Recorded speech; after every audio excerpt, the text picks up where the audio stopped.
There are gods in the galaxy, or at least things that wear divinity like a cloak woven from screams and belief. The chaos powers lurk in the warp, feeding on emotion and madness.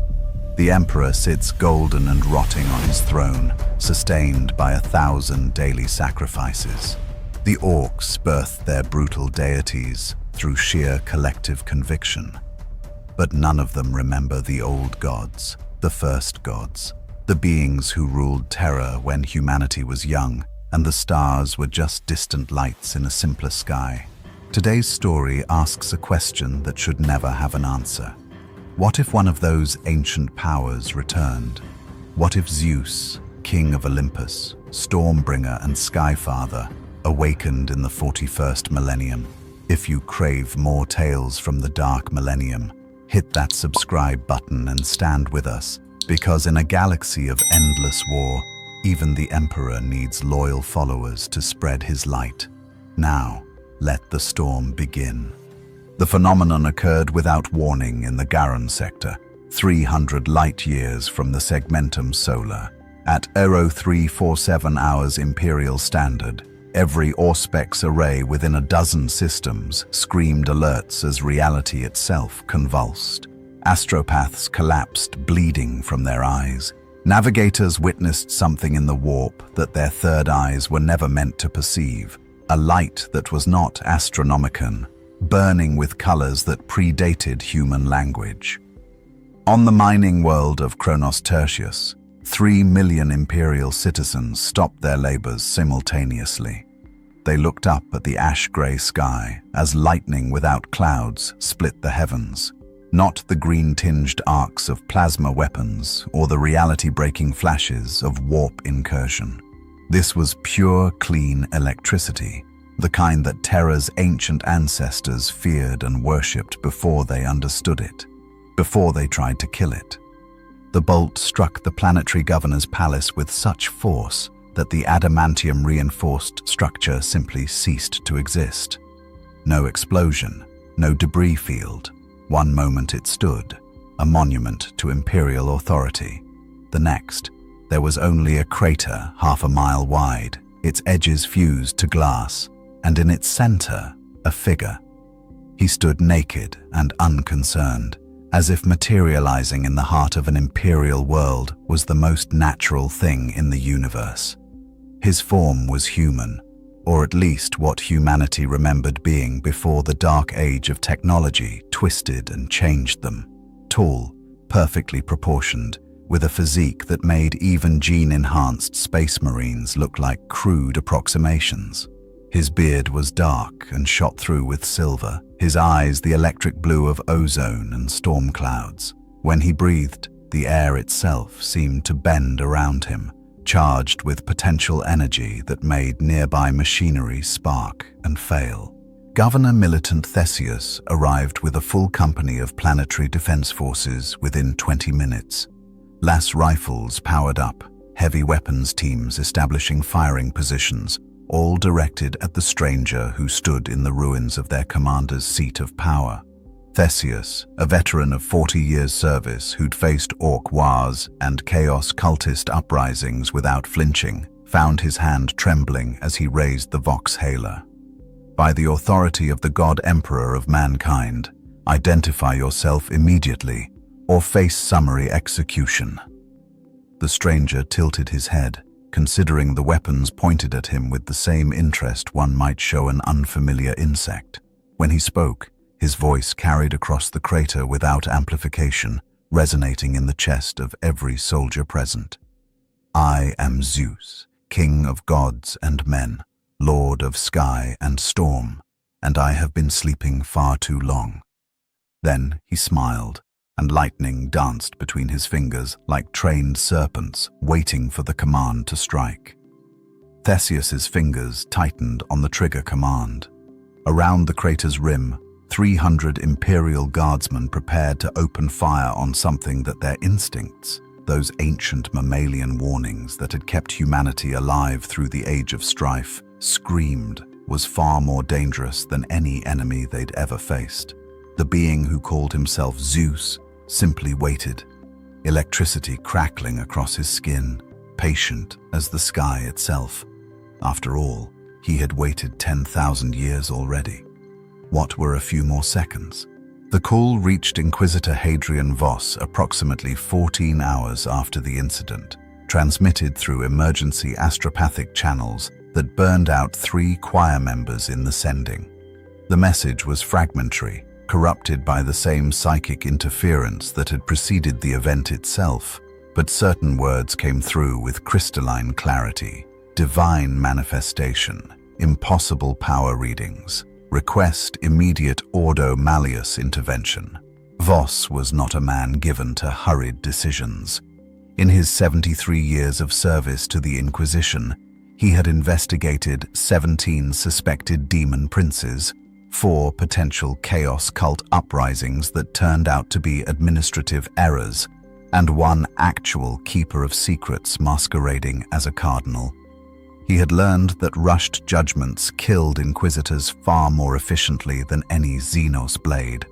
But something about this transmission made his augmetic heart, a gift from the Adeptus Mechanicus after his original had been torn out by a bloodletter, beat faster than its prescribed rhythm. He assembled his retinue within the hour. Sister Olympia of the Order of Our Martyred Lady, her power armor already consecrated for battle. Tech priest Zan 7, whose 14 mechadendrites carried enough specialized Auspex equipment to analyze a greater demon's molecular structure. Interrogator Kellus, young but viciously intelligent, with a mind like a logic engine wrapped in flesh. And Sergeant Doran's kill team of Deathwatch veterans, 8 space marines from different chapters, united in their hatred of the demonic. The inquisitorial black ship Absolute Conviction made the warp jump to the Garan sector in what should have been an impossible 3 days. The navigators reported strange currents in the Imperium, as if something in real space was creating eddies and flows that had no right to exist. When they finally translated back into the Materium above Kronos Tertius, Voss's first action was to order a full sensor sweep. "Throne of Terror," Zan 7 intoned, his binary cant expressing shock in ways his human vocal cords could not. "Inquisitor, the energy readings are contradictory. They suggest the presence of a psychic entity of alpha plus magnitude, but the signature is wrong. It does not match any recorded warp presence." Voss studied the hololithic display hovering above the bridge's central command throne. The planet below appeared normal at first glance. Standard mining world, population 3 million, tithe grade adequate, loyalty rating acceptable. But there, in the northern continent's capital district, was an energy bloom that made his eyes water just looking at its representation. "It's stable," he observed. "Demonic manifestations fluctuate. This is constant, like a sun. A sun that speaks in ancient Terran dialects," Interrogator Kellus added, manipulating his data slate. "I've been reviewing the Vox recordings from the initial contact. Inquisitor, the entity identified itself using a name from pre-Imperial mythology: Zeus, king of the gods of ancient Greece. Sister Olympia made the sign of the Aquila. Heresy. The Emperor is the only god of mankind." "Obviously," Voss replied, though his tone suggested he found nothing obvious about the situation. "But the question remains, what manner of creature would choose such a name? A demon seeking to corrupt through false nostalgia, a Xenos psyker attempting psychological warfare, or—" He didn't finish the thought, couldn't finish it. Because there was a third option that his training told him was impossible, but his instincts, honed through decades of staring into the abyss, whispered might be terrifyingly true. "Sergeant Doran," he commanded, "prepare your team for planetfall. Full anti-demonic protocols, sanctified ammunition, psychic wards, the works, but—" He paused, choosing his words carefully. "Exercise restraint. If this entity wanted to destroy Kronos Tertius, it has had ample time to do so. It has not. That suggests either limited power or limited aggression. I want to know which." The Deathwatch sergeant, his armor painted the black of the long vigil, and bearing the personal heraldry of the Imperial fists, nodded once. "The alien, the heretic, and the demon, we stand ready, Inquisitor." "This may be none of those things," Voss said quietly. "Or worse, it may be all three." The absolute conviction began its descent toward Kronos Tertius. In the ship's chapel, Sister Olympia recited the litany of protection. In the armory, Deathwatch veterans loaded rounds blessed by the High Chaplain of Titan into bolt rifles that had ended the existence of things whose names were forbidden to speak. In his private chambers, Inquisitor Voss reviewed everything the Ordo Malleus had on ancient Terran mythology, searching for clues in stories 10,000 years dead. And on the planet below, Zeus stood at the center of his crater and watched the inquisitorial ship's descent with eyes that had witnessed the birth of civilizations. He recognized that ship's purpose: hunters, investigators, those who sought to understand and destroy threats to their empire. How familiar, how perfectly, wonderfully mortal. He smiled, and thunder rolled across a cloudless sky. The landing zone was established 3 miles from the crater, far enough to avoid immediate confrontation, but close enough to respond if the entity proved hostile. Inquisitor Voss descended the Absolute Convictions ramp to find Governor Militant Theseus waiting, the man's face drawn and pale despite his decades of military service. "Inquisitor, thank the Emperor you've arrived," Theseus began, making the sign of the Aquila with trembling hands. "The situation has evolved." "Evolved how?" Voss's augmetic eye whirred as it focused, capable of detecting micro-expressions that betrayed lies or corruption. Theseus showed neither, only fear. "The entity, Zeus, as it calls itself, has not moved from the crater, has not attacked, has not made demands. It simply exists. But Inquisitor, people are going to it. Hundreds at first, then thousands. My enforcers have established a cordon, but civilians are walking past them as if they're not there. Not violently, they just don't see them as obstacles worth acknowledging." Voss felt cold certainty settling in his augmented chest. "Psychic compulsion. We thought so initially, but Sister Meredith from the local Adeptus Sororitas convent investigated personally. She reports no warp taint, no demonic influence, no psychic coercion of any kind. The people go because they want to, because something in them responds to his presence. Show me." The governor led them to the cordon's edge, where Voss could observe without exposing himself unnecessarily. What he saw made his decades of training and experience feel suddenly inadequate. The crater had transformed.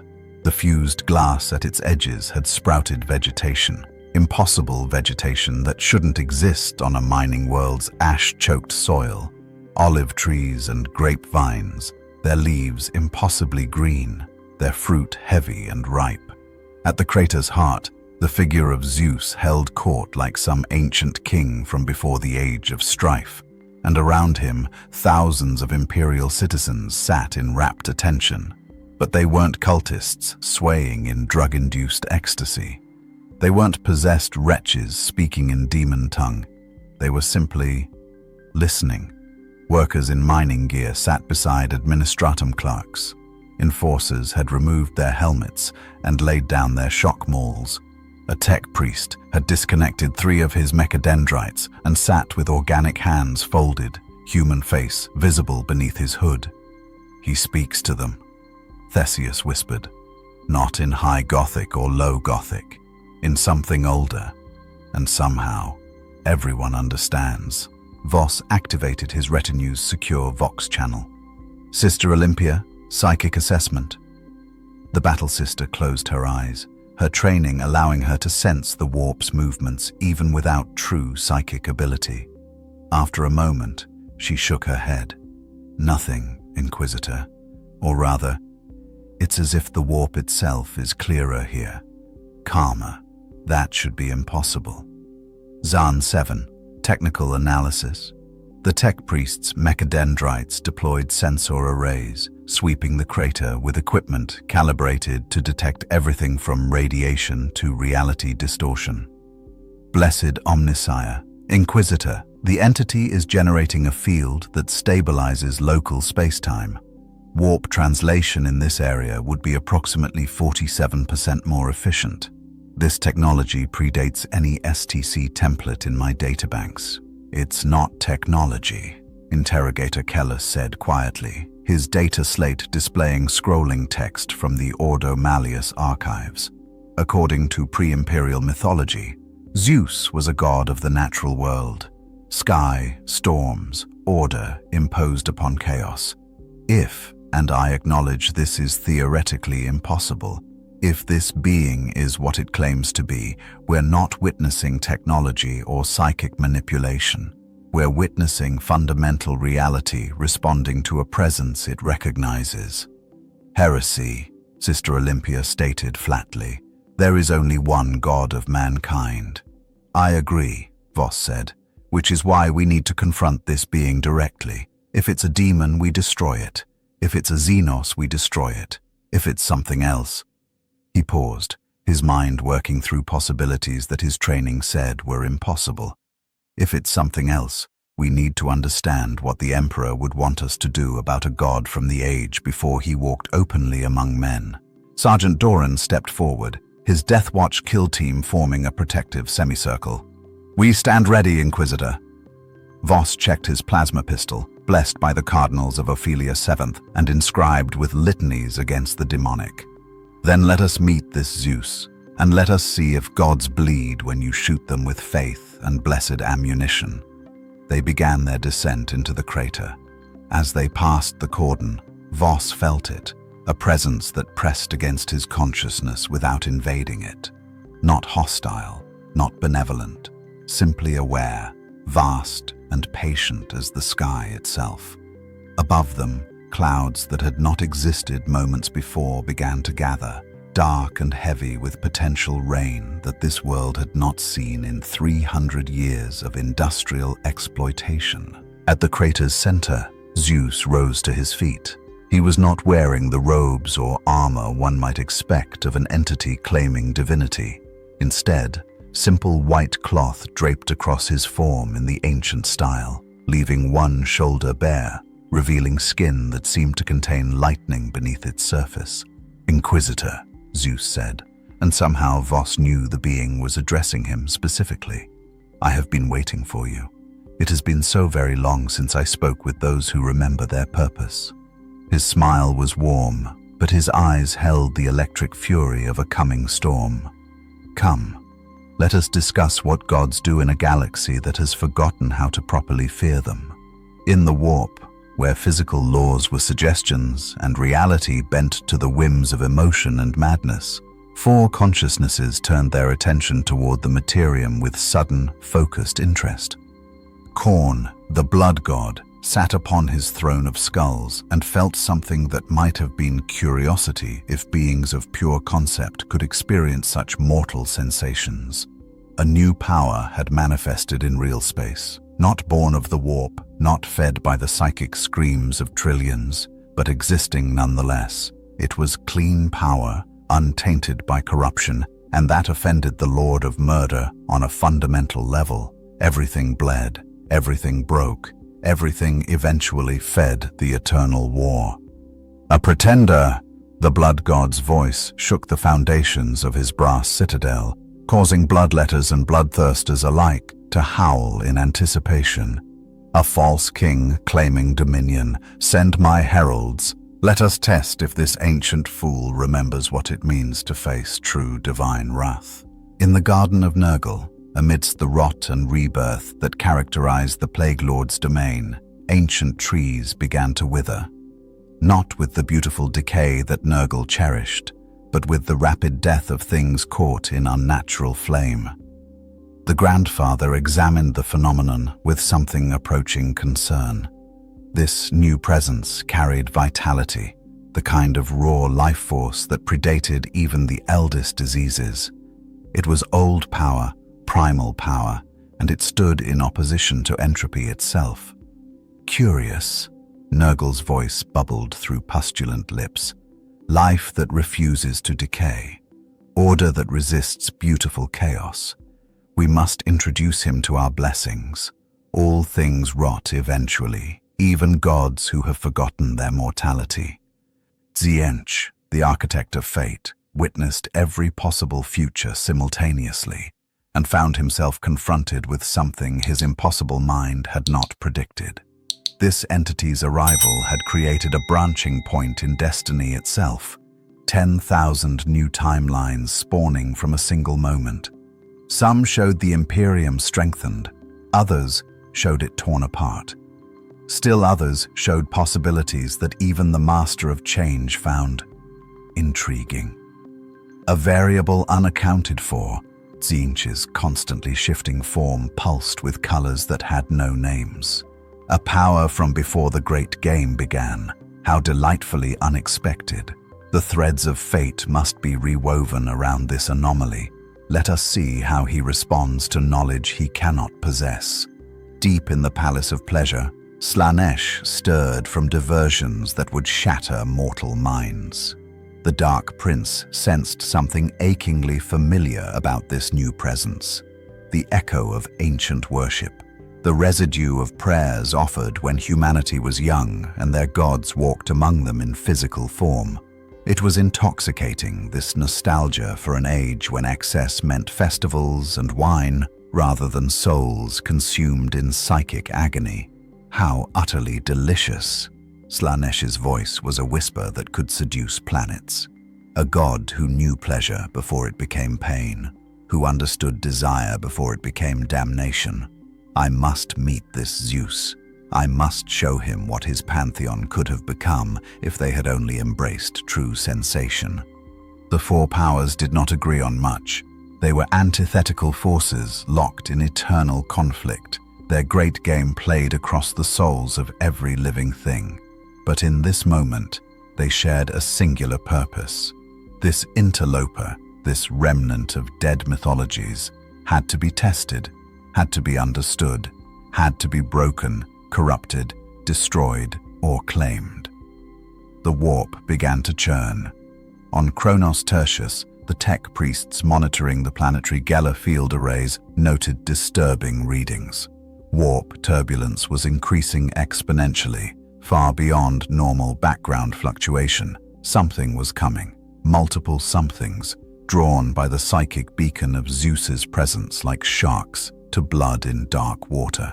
In the administratum offices, Astropath Prime Cornelius collapsed at his station, blood streaming from his nose and ears.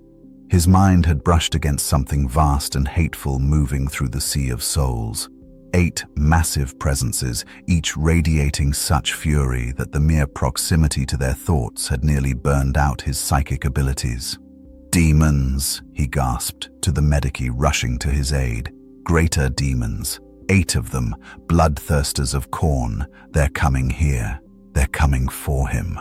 In the crater, Zeus ceased his conversation with the gathered citizens mid-sentence. His head tilted back, eyes tracking something invisible to mortal sight. The sky, which had been merely cloudy, suddenly darkened to the purple-black of a thunderstorm at its peak. Lightning, real lightning, not the reality-warping energy of chaos, began to arc between clouds in patterns that resembled ancient Greek letters. "Ah," Zeus said, his voice carrying across the entire crater to every soul present. "They have noticed me. The things that pretend to be gods while hiding in the realm of dreams and madness." He stood, and as he rose, the air itself seemed to rise with him, charged with electricity that made every hair stand on end.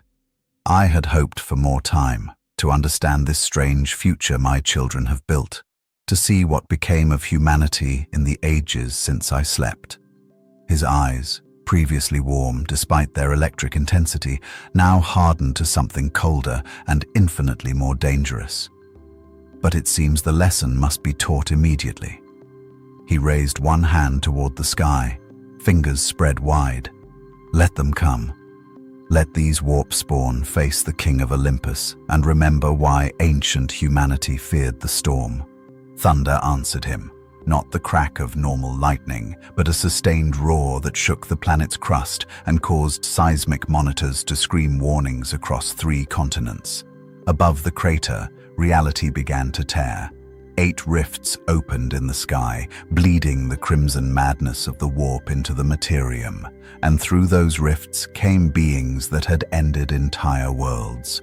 The bloodthirsters of Khorne descended like falling stars wrapped in hatred and brass, each one 40 feet of demonic fury wielding axes that could cleave battle tanks in half. They came roaring challenges in a language that caused mortal ears to bleed, demanding skulls and slaughter in the name of their dark master. Zeus watched them fall toward him, these creatures of rage and murder, and he smiled, not with fear, not with anger, but with the terrible anticipation of a king who had waited 10,000 years to remind the universe of a simple truth. Gods do not fear monsters. Gods teach monsters the meaning of fear. The first bloodthirster struck the ground with enough force to create a secondary crater within Zeus's domain, its brass armor steaming with warp-borne heat, its axe, larger than a land raider, raised high for a killing blow. The demon was a greater demon of Khorne, a being that had butchered entire Space Marine chapters, whose very presence could drive mortals mad with terror.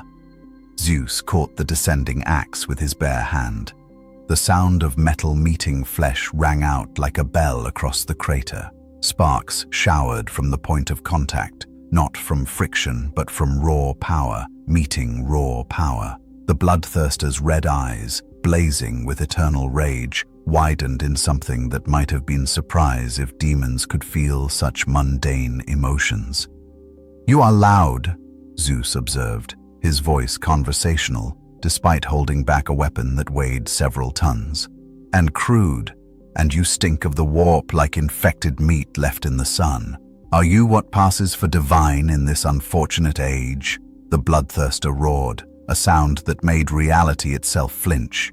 It pulled back for another strike, joined now by its 7 brothers as they converged on Zeus from all angles.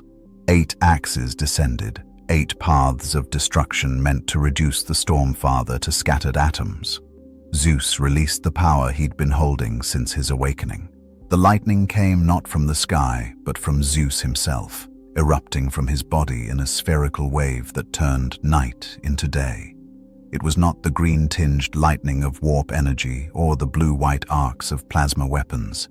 This was pure electrical fury, the fundamental force that had split the first sky above the first sea, channeled through a being who had been worshipped as its master since before recorded history. The 8 bloodthirsters were blown backward, hurled hundreds of meters by the shockwave. Their brass armor, forged in Khorne's own furnaces and proof against almost any mortal weapon, cracked and blackened. The demonic runes inscribed in their flesh sizzled and burned, not with fire, but with electricity that somehow grounded itself in their warp essence. "Interesting," Zeus said, examining his hands as if noticing something for the first time. "Your kind is partly material, partly something else, split between worlds, unstable." He began to walk toward the nearest bloodthirster, each step causing the ground to spark beneath his feet. "In my time, demons knew their place. In the underworld, under the earth, certainly not bold enough to manifest in daylight and challenge the sky itself." The bloodthirster recovered with the terrifying resilience of Chaos's chosen. It charged, covering the distance in seconds, its axe swinging in a horizontal arc meant to bisect the impudent mortal-seeming thing that dared mock Khorne's heralds. Zeus moved, not with the enhanced speed of a space marine or the blur of an Eldar warrior. He moved with absolute economy, shifting his weight and position in a way that placed him inside the axe's arc, too close for the blade to reach him. His fist, wreathed in crackling electricity, drove forward into the bloodthirster's chest. The demon exploded, not in the gradual dissolution that typically occurred when a demon's corporeal form was destroyed, but in a catastrophic detonation of warp energy forced to disperse instantly. Where there had been a greater demon stood only a rapidly fading scorch mark on reality itself. The remaining 7 bloodthirsters paused. In the warp, Khorne felt something he had not experienced since the war in heaven. One of his greatest champions, destroyed not by attrition or banishment, but by simple, overwhelming physical force. The blood god's roar of fury echoed across his domain, causing entire armies of demons to spontaneously combust with reflected rage. On Kronos Tertius, Zeus turned to face the 7 remaining demons. Lightning danced across his shoulders, through his hair, around his arms in patterns that seemed almost alive. Above him, the storm clouds had grown until they covered half the continent, and within those clouds, electricity arced in greater and greater concentrations. 7 more, Zeus said, his voice carrying absolute certainty. Do you wish to continue this demonstration, or will you return to your master and tell him that the old gods have awakened, and we are not impressed with the new pretenders? The bloodthirsters charged as one. They were demons of Khorne, beings of pure aggression, incapable of retreat or mercy or any thought beyond murder and mayhem. They came like a tide of brass and rage, axes raised, roaring challenges in a language older than humanity itself. Zeus raised both hands toward the sky. The lightning answered him. It came down in pillars of white-hot fury, each bolt as thick as a hab tower and carrying enough voltage to power a hive city for a year. They struck with the precision of surgical lasers and the power of orbital bombardment, each one targeting a bloodthirster with such accuracy that the backblast didn't even disturb the vegetation Zeus had grown earlier. The demons burned. Their brass armor melted like wax. Their warp essence, so carefully woven into material form, was forcibly ejected back into the immaterium by electrical discharge that should not, could not, affect beings that were only partially real. Yet it did, because Zeus was not using warp energy or technology. He was using fundamental force, the same power that had existed before the warp, before humanity, before anything except the physical laws that even chaos had to ultimately acknowledge. When the lightning faded, 7 more scorch marks decorated the crater's floor. In the warp, 8 bloodthirsters materialized back in Khorne's domain, their forms shattered and dispersed, requiring centuries to reconstitute enough power to manifest again. Khorne himself stood from his throne, causing earthquakes across his brass citadel. This could not stand. This would not stand. But for the first time in eons, the blood god considered his next move carefully. This Zeus entity had just destroyed 8 of his greater demons, with less effort than most mortals required to swat flies. Brute force had failed. That meant something Khorne hated, but occasionally accepted as necessary: strategy.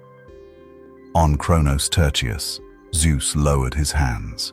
The storm above began to dissipate, not vanishing but spreading out, covering the entire world in a thin layer of clouds that would, for the first time in 300 years of industrial exploitation, bring rain to Kronos Tertius's poisoned soil. He looked toward the crater's edge, where Inquisitor Voss and his retinue had witnessed the entire confrontation. The Inquisitor's augmetic eye was recording everything, but his human eye showed clear shock. "You asked what I am," Zeus called to him, his voice warm again, the momentary fury completely vanished. "I am what your species needed before they grew arrogant enough to think they didn't need gods who actually protected them. I am order against chaos, storm against stagnation, and I have returned to a galaxy that desperately needs to remember what true divinity looks like." He gestured to the scorch marks where demons had been moments before.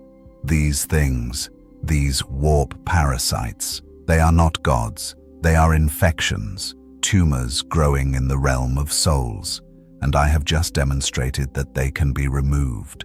Thunder rumbled overhead, gentler now, almost approving. In the distance, The first drops of rain began to fall on Kronos Tertius, and 3 million Imperial citizens looked up at a sky that was no longer ash-grey, but storm-blue, and felt something they hadn't felt in generations: hope. The message reached Terra 43 hours later, carried by astropathic relay and marked with the highest priority inquisitorial seal. It passed through 17 verification protocols, 3 security screenings by the Adeptus Arbites, and 2 separate reviews by Inquisitor Lords of the Ordo Malleus before finally reaching the chambers of the High Lords of Terra. Lord Commander Militant Cassius read the report 3 times before he believed what he was seeing. Lord Fabricator Zagreus Kane's mechadendrites twitched in a pattern that indicated severe computational distress. The Ecclesiarch, Deacon Cardinal Avelius, made the sign of the Aquila so many times his hands cramped. Only Lord Inquisitor Fyodor Karamazov, represented by his proxy as he rarely left his throne of judgment, seemed unsurprised. An entity claiming to be a pre-imperial god, Cassius said slowly, has manifested on Kronos Tertius, destroyed 8 greater demons of Khorne with apparent ease, and is currently gardening. Terraforming, Lord Commander, corrected Magos Biological Severin, who had been summoned specifically to analyze the botanical data. The entity has introduced plant species that match extinct Terran flora from the pre-Unity era: olive trees, grapevines, fig trees, species that should not grow in the toxic soil of an industrial world, yet are thriving without any detectable technological assistance. Heresy, the Ecclesiarch declared immediately. This being claims divinity separate from the God Emperor. That alone warrants exterminatus. We should order the planetary destruction immediately. With respect, Your Eminence, Inquisitor Karamazov's proxy spoke with the Lord Inquisitor's recorded voice. The entity has demonstrated the capacity to destroy greater demons without specialized weapons, wards, or psychic abilities. If we attempt exterminatus and fail, we will have created a hostile god entity. If we succeed, we will have destroyed a potential weapon against the ruinous powers. I recommend caution. The word seemed to pain Karamazov to speak. The Lord Inquisitor was famous for his absolute stance on heresy, but even he recognized when pragmatism outweighed zealotry. What of the Emperor? Lord Commander Cassius asked quietly. Has there been any sign from the Golden Throne? Any indication of his will in this matter? The chamber fell silent. That was answer enough. The Emperor, locked in his eternal psychic battle to keep the Astronomicon lit and Terra safe from warp incursion, had not stirred. But then, the Emperor rarely communicated directly anymore. His will was interpreted through divination, through the tarot, through the rare moments when his psychic might manifested in protection of the Imperium. The Custodian Guard has been observing, offered Lord Commander Cassius, choosing his words with extreme care. Captain General Valoris has dispatched a squad to Kronos Tertius, not to engage, to watch, and report directly to him. That detail made everyone in the chamber go still. The Adeptus Custodes rarely left Terra, and never without purpose. If the Emperor's own guardians were taking interest, it meant the Master of Mankind himself had noticed, even if he could not spare the psychic energy to communicate directly. What are our options? The Ecclesiarch demanded. We cannot allow a false god to establish himself in Imperial territory. The spiritual integrity of the Imperium demands the spiritual integrity of the Imperium, Lord Inquisitor Karamazov's voice cut through, requires that we not start a war with an entity that might be more useful as an ally than as an enemy. The Inquisition will handle this matter. We will determine if this Zeus is demon, Xenos, or something else entirely. And if he is something else? Asked Fabricator Kane, his mechanical voice carrying unexpected weight. If he is, as he claims, a god from before the Age of Strife, before the Emperor's Great Crusade, the implications would be significant. The Emperor is the only god.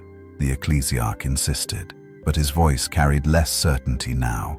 The Emperor, Karamazov's proxy said carefully, is the god emperor of mankind. He has never claimed to be the only powerful entity in existence. The Eldar have their gods, the Orcs have their brutal deities, even chaos, in its perverse way, represents divine power. If this Zeus predates the Imperium, predates even the Age of Strife, then he predates the question of whether the Emperor stands alone. It was heresy to even suggest such things, but it was also technically true. The Emperor had never claimed to be the creator of all reality, only humanity's rightful guide and protector. If another god from Terra's ancient past had awakened, the theological implications were staggering. We need more information, Lord Commander Cassius decided. Full inquisitorial investigation, multiple Ordo's involvement, and we keep the custodians informed of every development. If this Zeus proves hostile to humanity, we mobilize everything, full chapter deployments, Titan legions, whatever it takes. But until we know for certain, we watch, Karamazov finished. We wait, we prepare, and we pray that the Emperor's silence means approval rather than preparation for divine wrath. The High Lords of Terra adjourned, each one carrying the weight of a decision that could reshape the Imperium's understanding of its own history. Below them, buried beneath miles of sacred architecture, the Emperor sat on his golden throne and said nothing. But those few psychers sensitive enough to read the currents of the warp reported something strange in the following days. The Astronomicon, the Emperor's psychic beacon that guided humanity through the warp, had shifted ever so slightly, not dimmed, not changed in function, but as if the Emperor had turned his eternal gaze, just for a moment, toward the Garan sector. And in the depths of the Imperial Palace, where the custodian guard kept their endless vigil, Captain General Valoris stood before a sealed vault that had not been opened in 10,000 years. Inside, carefully preserved, were artifacts from before Unity, from before the Emperor revealed himself to humanity, from the age of old Earth when gods still walked openly and humanity worshipped more than one throne. Valoris placed his hand on the vault's lock, authorization codes older than the Imperium itself flowing through his neural implants. The door opened with a hiss of air that had been sealed since before the Great Crusade began. Inside, among other relics too dangerous or too sacred to be known, sat a simple clay tablet. On it, written in ancient Greek that predated even the Age of Strife, were words that made Valoris pause. When the Sky Father wakes, the storm returns. When the storm returns, the old war begins anew. The custodian looked at those words for a long moment. Then he sealed the vault once more and went to prepare his report for the Emperor, wondering if the Master of Mankind had known this day would come and had been preparing for it across 10,000 years of silence. On Kronos Tertius, Zeus stood in his growing garden and looked up at stars that were different from the ones he remembered. So much had changed, so much had fallen. But the storm remained, the sky remained, and gods, true gods, did not die so easily as mortals hoped. The real question was whether this new Imperium of Man would be wise enough to accept his help, or proud enough to try to destroy him. Time, as always, would tell. The warp churned with malevolent purpose. Khorne's direct assault had failed, but the Blood God was not the only power interested in this anomaly. In the crystalline impossibilities of Tzeentch's domain, 9 Lords of Change gathered at their master's summons, their ever-shifting forms stabilizing just enough for communication. The Storm-Father, Tzeentch's voice emanated from everywhere and nowhere, is an equation that should not balance, a variable outside the great game, but everything can be known, everything can be manipulated. Go, learn his secrets, and bring me his understanding of power. The greater demons of Tzeentch departed through the warp with far more subtlety than their cornety counterparts. They would not arrive with thunder and fury.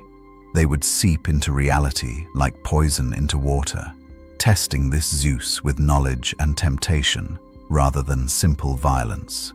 On Kronos Tertius, 3 days had passed since the Bloodthirster's destruction. The world had transformed in ways that defied Imperial understanding. Rain fell daily now, clean rain that washed away 3 centuries of industrial pollution. The vegetation Zeus had planted spread beyond the crater, seeds carried by winds that smelled of ozone and distant seas.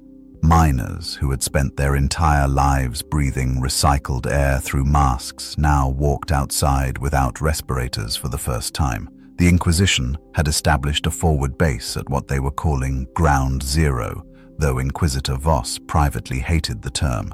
This wasn't a disaster site, it was something far stranger, a miracle perhaps, or the beginning of something that would make disasters seem preferable. He stood now in Zeus's presence for the 3rd time, having finally negotiated what passed for an audience with a being who seemed to regard formal protocol as an amusing but unnecessary mortal quirk. "You fear me," Zeus observed, reclining on a throne he'd somehow grown from living olive wood. "All of you, even when I've harmed no one, even when I've killed only demons that your own Imperium considers absolute threats." "Why?" Voss chose his words carefully.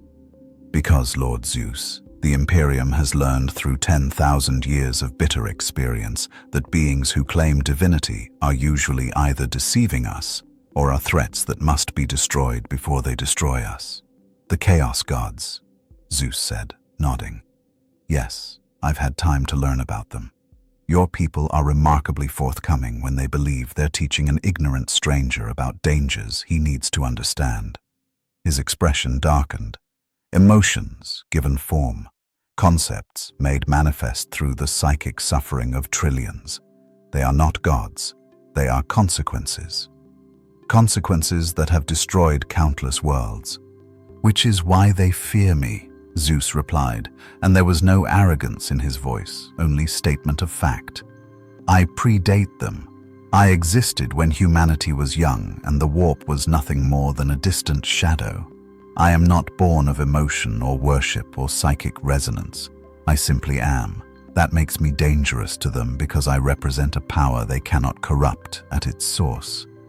Before Voss could respond, Tech Priest Zahn Seven's mechadendrites began twitching violently.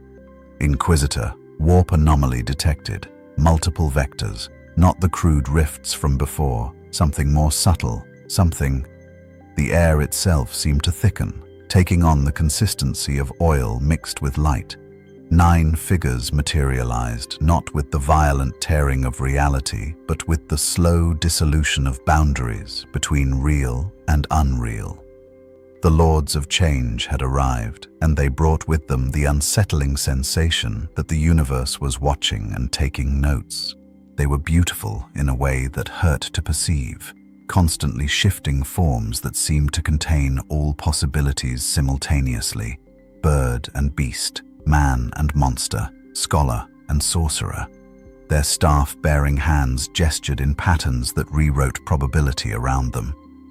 Where the Bloodthirsters had been pure physical threat, these demons radiated intellectual menace. "Zeus of Olympus," the central daemon spoke in a voice that contained harmonics of every language ever spoken. "The architect of fate greets you. We come not to fight but to teach, to offer knowledge, to show you the truth of this galaxy you've awakened into." Sister Olympia raised her bolter immediately. "Get behind us, civilians, all personnel, defensive positions."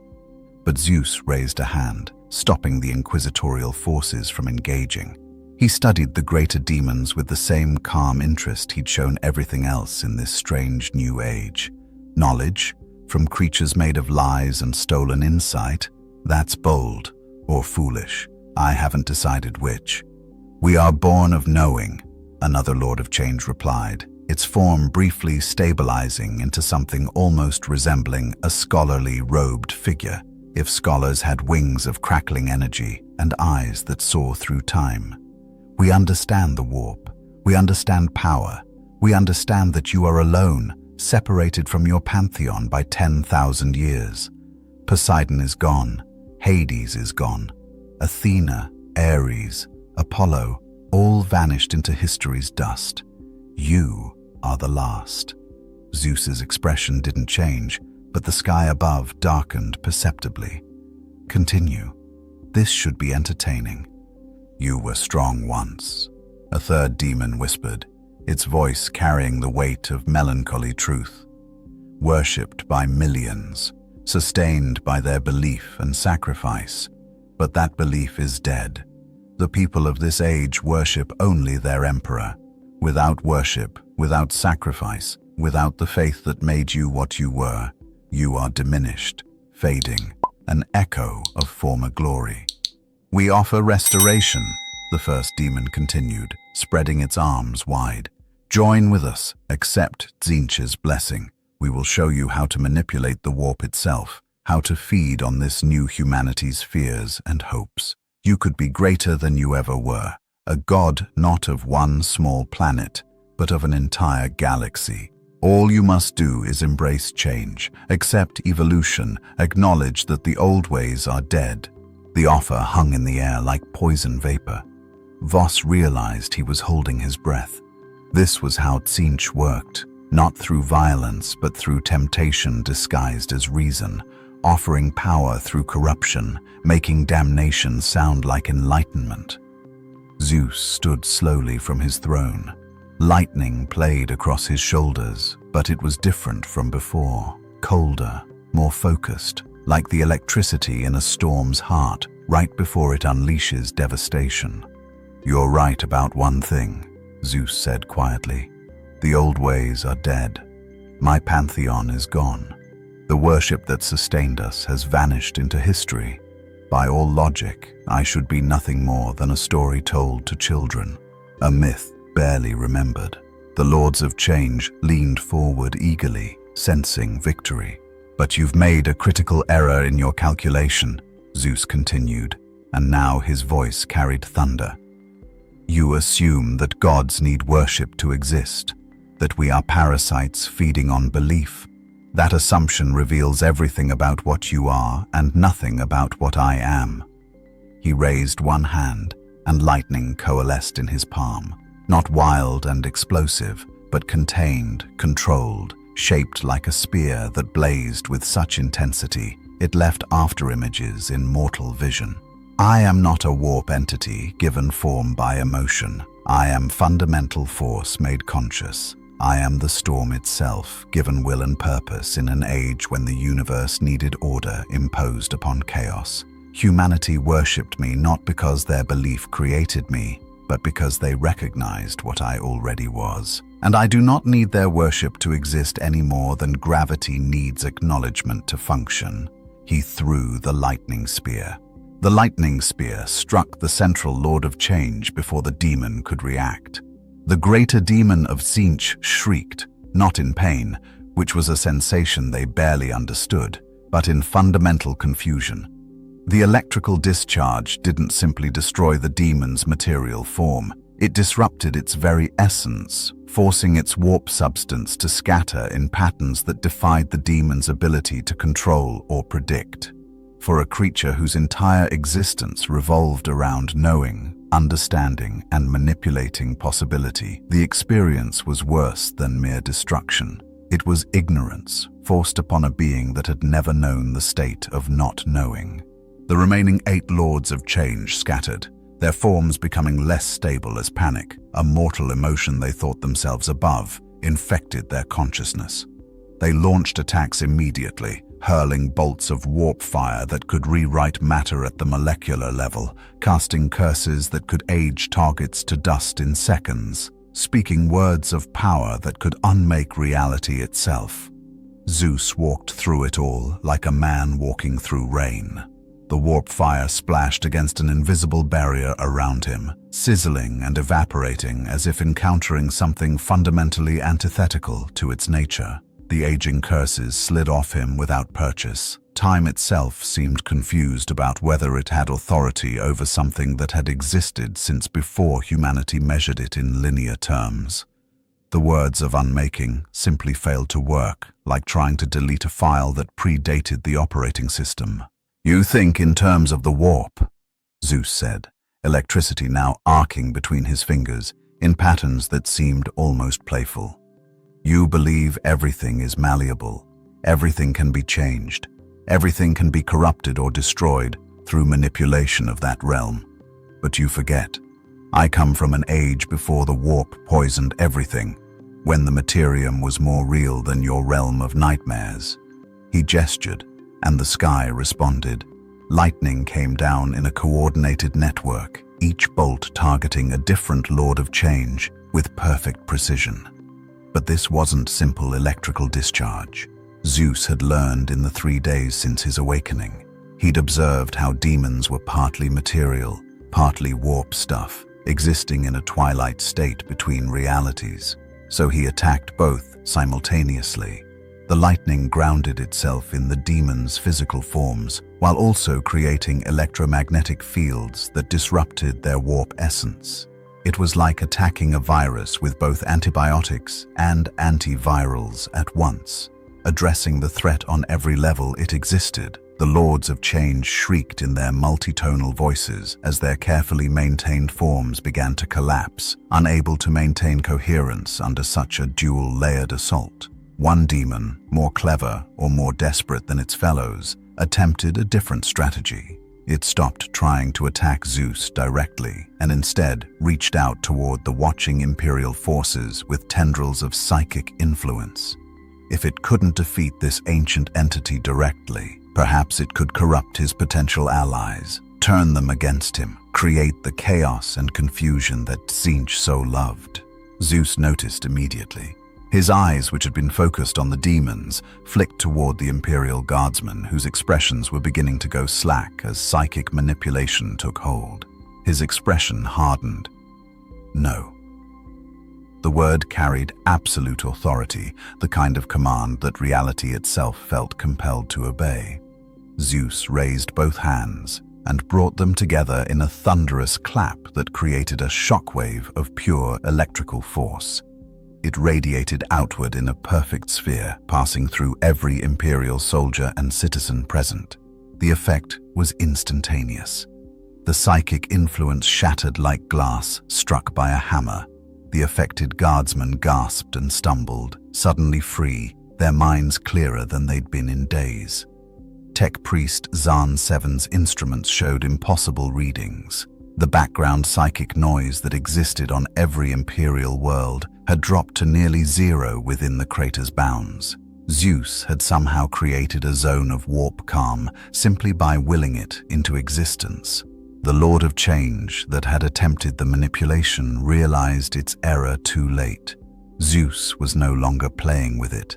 The lightning that struck it was different from the others, concentrated, sustained, carrying not just physical force, but something else. Intent. Anger. The wrath of a sky god who had been worshipped as a protector and who did not tolerate threats to those under his domain.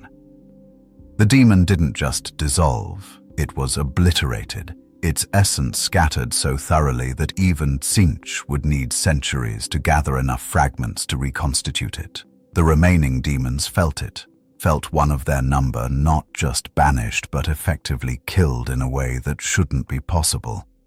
They fled. Greater demons of Zeus, beings that had witnessed the fall of empires and the birth of religions, broke and ran back to the warp with a speed that would have been comical if it weren't so unprecedented. They tore holes in reality with desperate haste and vanished, leaving only the fading afterimages of their impossible forms. Zeus lowered his hands.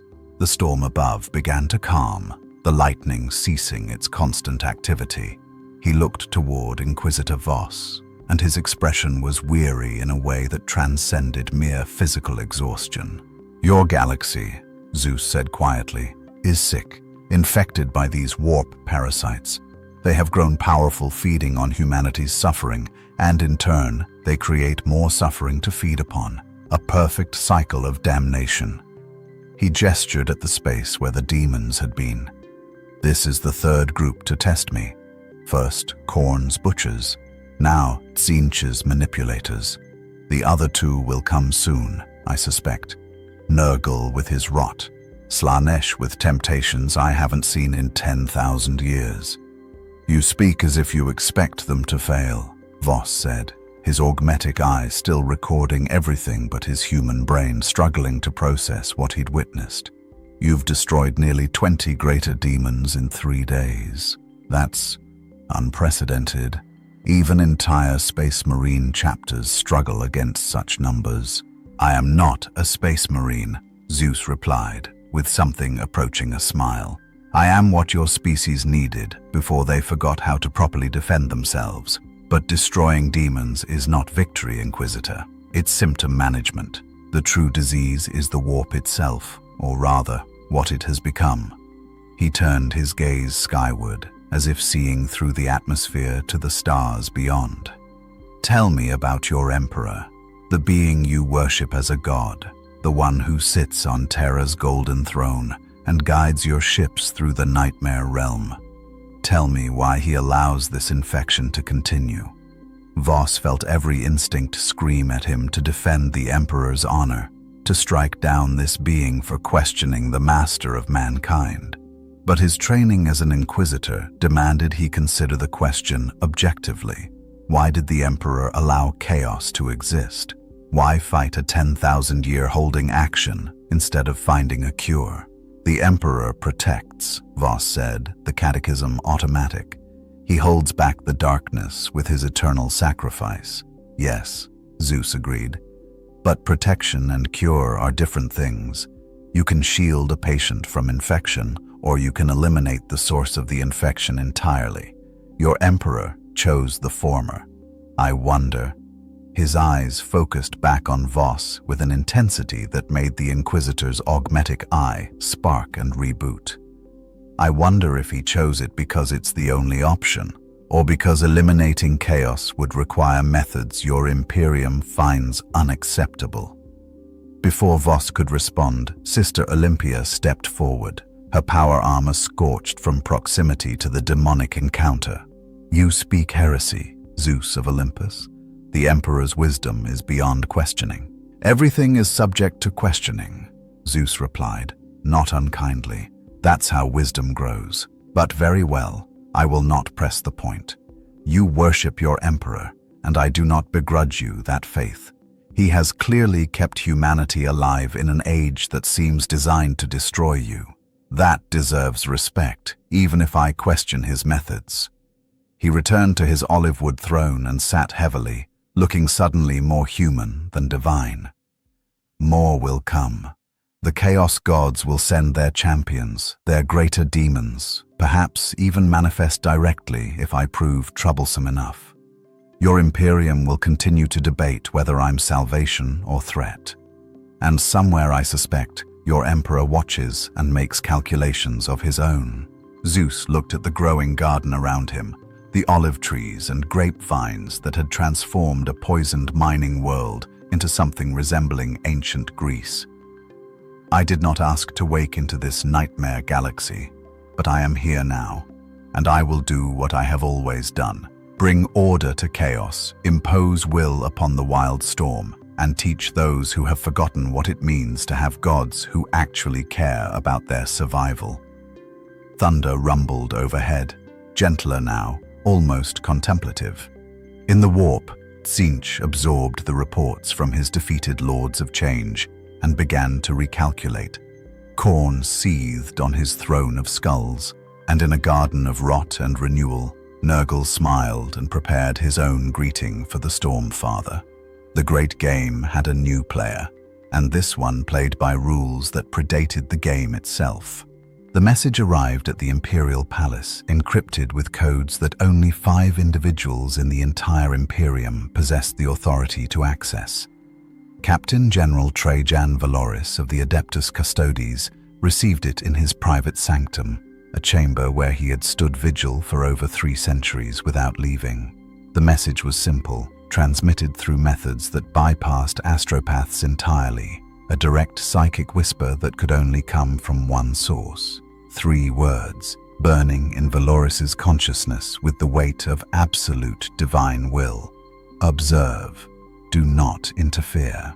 The Emperor had spoken, not through intermediaries, not through interpretation of signs and omens, but directly, the first clear command in decades. Valoris felt something he rarely experienced, relief mixed with profound concern. The master of mankind was paying attention to the Zeus situation, but the command suggested something more troubling, that the Emperor wanted this entity to continue existing, at least for now. Valoris composed his response carefully, speaking aloud in the sanctum where only the Emperor could hear. "Your will be done, Master, but if I may ask, is this being a threat to humanity?" Silence stretched for long minutes. Then another whisper, carrying exhaustion that transcended mortal comprehension. "All gods are threats, but some threats can be aimed." On Kronos Tertius, Zeus sensed the attention focused on him from across the galaxy. It was subtle, a weight of observation that most would never notice. But Zeus had been watched by gods before, had felt the scrutiny of beings whose power rivaled his own. This was similar, but different. Massive psychic might, certainly, but also constrained, trapped, fighting some eternal battle that consumed almost all of its attention. "Your Emperor," Zeus said to interrogator Kellus, who had been granted another audience, "is in pain, constant, unending pain. Why do you force him to endure it?" Kellus's expression flickered with shock before his inquisitorial training reasserted control. The Emperor's sacrifice sustains the Astronomicon. Without it, humanity would be lost in the warp. Every ship that travels between stars relies on his light to guide them. A lighthouse keeper, Zeus mused, chained to his post for 10,000 years, burning himself to keep the beacon lit. That is not divinity. That is torture, disguised as duty. He leaned forward. What happened to him? How did a being of such obvious power end up imprisoned on a throne of gold, barely clinging to existence? "Heresy," Kellus said automatically, but his voice lacked conviction. "These questions are heresy." "These questions are compassion," Zeus corrected. "I have ruled. I have been worshipped. I know what it means to bear responsibility for mortal lives, and I tell you truly, no god should suffer as your Emperor suffers unless something terrible forced him into that position. Tell me, what catastrophe was so great that it required your god to sacrifice everything?" Kellus was silent for a long moment, internal struggle playing across his face. Finally he spoke, and in speaking, committed what most in the Imperium would consider unforgivable blasphemy. 10,000 years ago, the Emperor's favored son betrayed him. The War Master Horus, corrupted by the Chaos Gods, led half the Space Marine legions in rebellion. The galaxy burned in civil war. When Horus and the Emperor finally faced each other, the battle nearly destroyed Terra itself. The Emperor won, but was mortally wounded. He was placed on the golden throne which sustains his failing body while his psychic might continues to power the Astronomicon. He has sat there neither truly alive nor dead for 10 millennia. Zeus listened with an expression that progressed from interest to sorrow to something harder. Betrayed by his son, mortally wounded defending his people, and now forced to endure eternal agony so humanity can survive. He stood, and the air around him crackled with electricity. That is no way for a god to exist. That is no way for anyone to exist. "There is no other choice," Kellus said firmly. "If the Emperor dies, the Astronomicon fails. If the Astronomicon fails, humanity is isolated on millions of worlds, unable to navigate the warp, unable to maintain the Imperium. We would be picked apart by Xenos and Chaos within a generation." "So you believe," Zeus replied. But belief and truth are not always aligned. Has anyone actually tried to find another way? Or has your Imperium been so focused on maintaining what is that you've forgotten to ask what could be? Before Kellus could respond, the sky changed. Not darkened or lightened, but shifted in quality, becoming thicker, more oppressive, as if the air itself had become contaminated. A smell rolled across the crater, the stench of rot and gangrene mixed with strange sweetness, like flowers growing from corpses. Tech priest Zahn Seven's instruments screamed alerts. Inquisitor Voss, another warp incursion. The signature matches. Nurgle, the plague god, sends his champions. They manifested not with the violent tearing of Khorne's servants or the subtle seepage of Tzeentch's lords of change, but with a disgusting inevitability, as if they had always been there and reality was only now noticing. 7 great unclean ones, greater demons of Nurgle, each one a mountain of diseased flesh, barely held together by supernatural putrescence. They brought their garden with them. Where they stood, the ground immediately began to rot, Zeus's carefully cultivated vegetation withering and transforming into twisted mockeries of life. Fungus erupted from the soil. Flies materialized in clouds so thick they blocked the sun. Disease spread in visible waves, causing nearby Imperial guardsmen to collapse, coughing blood and bile. The central great unclean one, larger and more grotesque than its fellows, spoke in a voice that bubbled with good-natured cheer, despite the words emerging from a throat full of decay. Zeus, Skyfather, Stormbringer, Grandfather Nurgle sends his greetings and his gifts. We have come to welcome you to the galaxy with the blessing of entropy and the beauty of decay. Zeus looked at the demons with an expression of profound disgust. You are the worst of them, he said quietly. Khorne is honest in his brutality. Tzeentch is at least creative in his deception. Slaanesh, I suspect, offers pleasure even as it destroys. But you take life's natural cycle and pervert it into something obscene. You make suffering seem like kindness. We make acceptance seem like wisdom, the great unclean one corrected jovially. Everything dies, Skyfather. Everything rots. Everything returns to the soil to feed new growth. We simply help the process along and make it beautiful. Join Grandfather, accept the inevitable, embrace the decay that comes for all things, even gods. As if to punctuate its words, the demon gestured and the rot spread faster, racing across the crater toward Zeus's throne. Plants that had been vibrant moments before turned black and dripping. The olive wood throne itself began to show signs of age and decomposition. Zeus stood and looked at the advancing rot. Then he did something that made every observer's breath catch. He smiled. You have made an error, Zeus said, his voice carrying the rumble of distant thunder. The same error they all make when they think of gods in terms of the warp. You believe I am static, unchanging, a fixed point in reality. But I am storm, and storms by their very nature are the great cleansers. They wash away corruption. They burn away disease with lightning fire. They bring renewal through destruction. He raised his arms, and the sky answered with fury that made his previous displays seem like gentle warnings. The lightning that came down was different from anything Zeus had conjured before.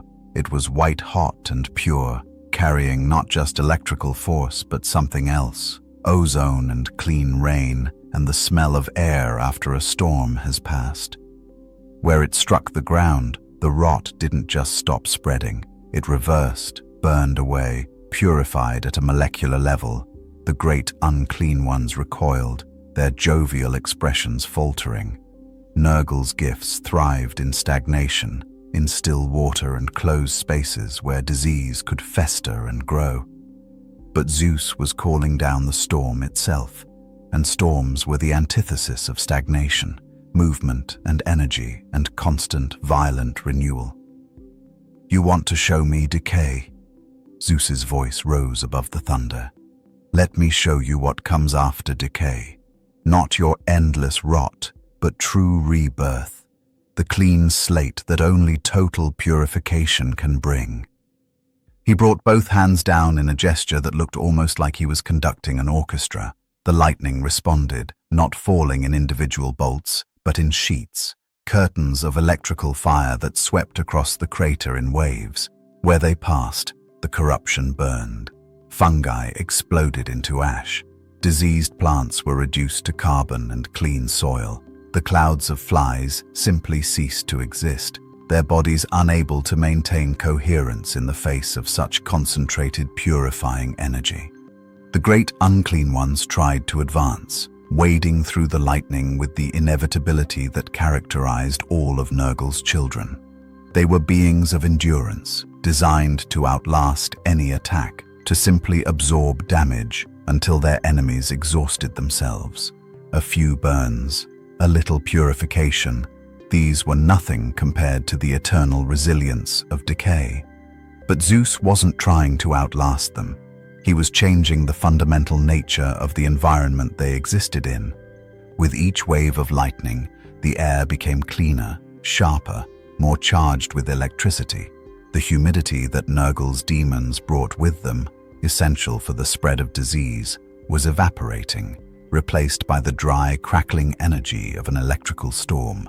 The temperature dropped as ozone flooded the area, creating an atmosphere where bacteria and viruses couldn't survive, let alone thrive. One of the great unclean ones reached the edge of Zeus's garden, its massive hand grasping for an olive tree that had somehow resisted the rot. The demon's flesh, usually so resilient, began to smoke where the clean air touched it. Not burning, desiccating. The moisture and filth that held its physical form together was being stripped away by an atmosphere that was becoming increasingly hostile to its very existence. "This is impossible," the demon burbled, genuine confusion in its festering voice. "We are eternal. Decay never ends. Everything succumbs eventually." "Not to me," Zeus said simply. He walked forward, each step accompanied by a flash of lightning that struck the ground around him. "I am the storm that washes the world clean, the lightning that sterilizes, the wind that drives away foul air and brings fresh. Your gifts have no power where the storm rules." He reached the struggling demon and placed his hand on its putrid flesh. Electricity poured directly into the greater demon's body, not the violent discharge meant to destroy, but a sustained current that acted like the most aggressive disinfectant imaginable. The demon's form began to break down, not rotting, but unrotting, its corrupted flesh forced back towards something resembling normal matter, before that too was burned away. The great unclean one shrieked, a sound of genuine pain that seemed impossible from a creature that should revel in all sensation, even agony. It tried to pull away, but Zeus held firm, his grip like the storm itself, inescapable, all-encompassing, cleansing through sheer, overwhelming force. "Return to your master," Zeus commanded. "Tell Nurgle that his gifts are refused. Tell him that decay only has power where life fears death. And I do not fear death. I have witnessed civilizations rise and fall. I have seen empires crumble and new ones grow from their ashes. Decay is not the end. It is merely transition. And transition is my domain, not his." He released the demon, which collapsed backward, its form destabilizing as it scrambled to retreat into the warp. The other 6 great unclean ones, witnessing their brother's defeat, attempted their own attacks, vomiting streams of pure disease, reaching out with plague-bearing tentacles, speaking words of power that could corrupt entire cities. Zeus raised his arms and called down rain, not normal rain. This was a deluge like the ancient world had known, when gods were young and still directly shaped the mortal realm. It came down in sheets so thick that visibility dropped to nothing. But this rain carried electricity, each droplet charged with cleansing power. Where it touched the demons, their flesh sizzled and steamed. Where it struck the corrupted ground, The rot was washed away, driven back, purified. The great unclean ones floundered in the storm like drowning men. Their natural buoyancy in normal atmosphere was meaningless in this electrically charged downpour. They couldn't maintain cohesion, couldn't spread their gifts, couldn't even properly fight back. All they could do was endure as Zeus systematically stripped away everything that made them manifestations of Nurgle's power. "Still with us in the darkness," Zeus called out to the watching Imperial forces, his voice somehow carrying over the storm's fury.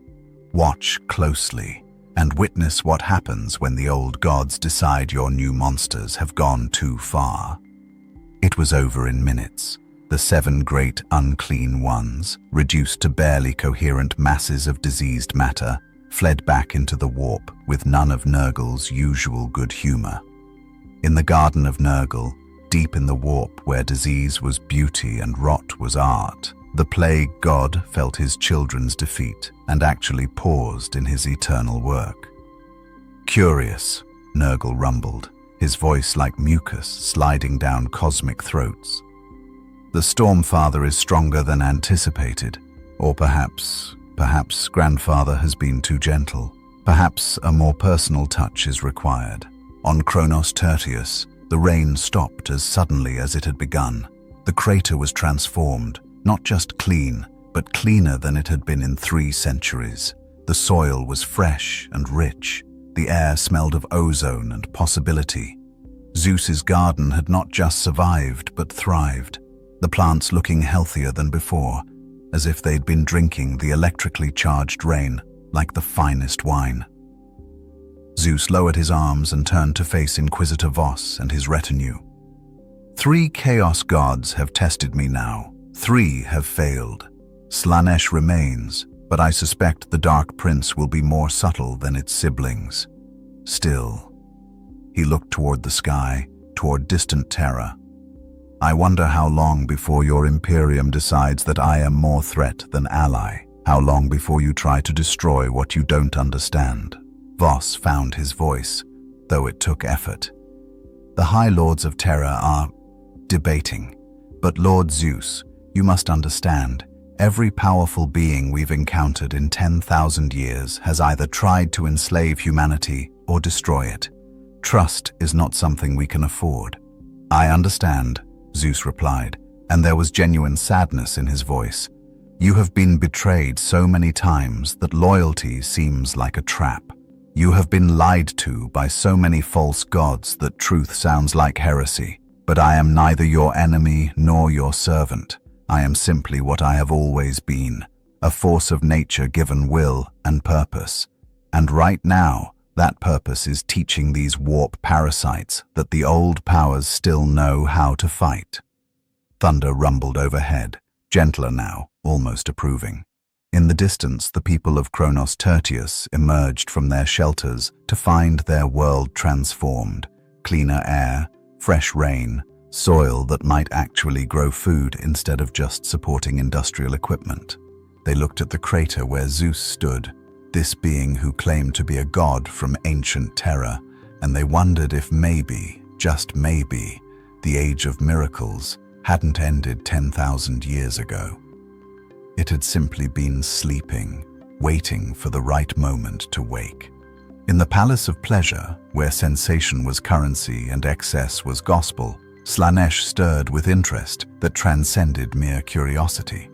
The Dark Prince had watched its siblings fail against this Zeus entity with growing fascination.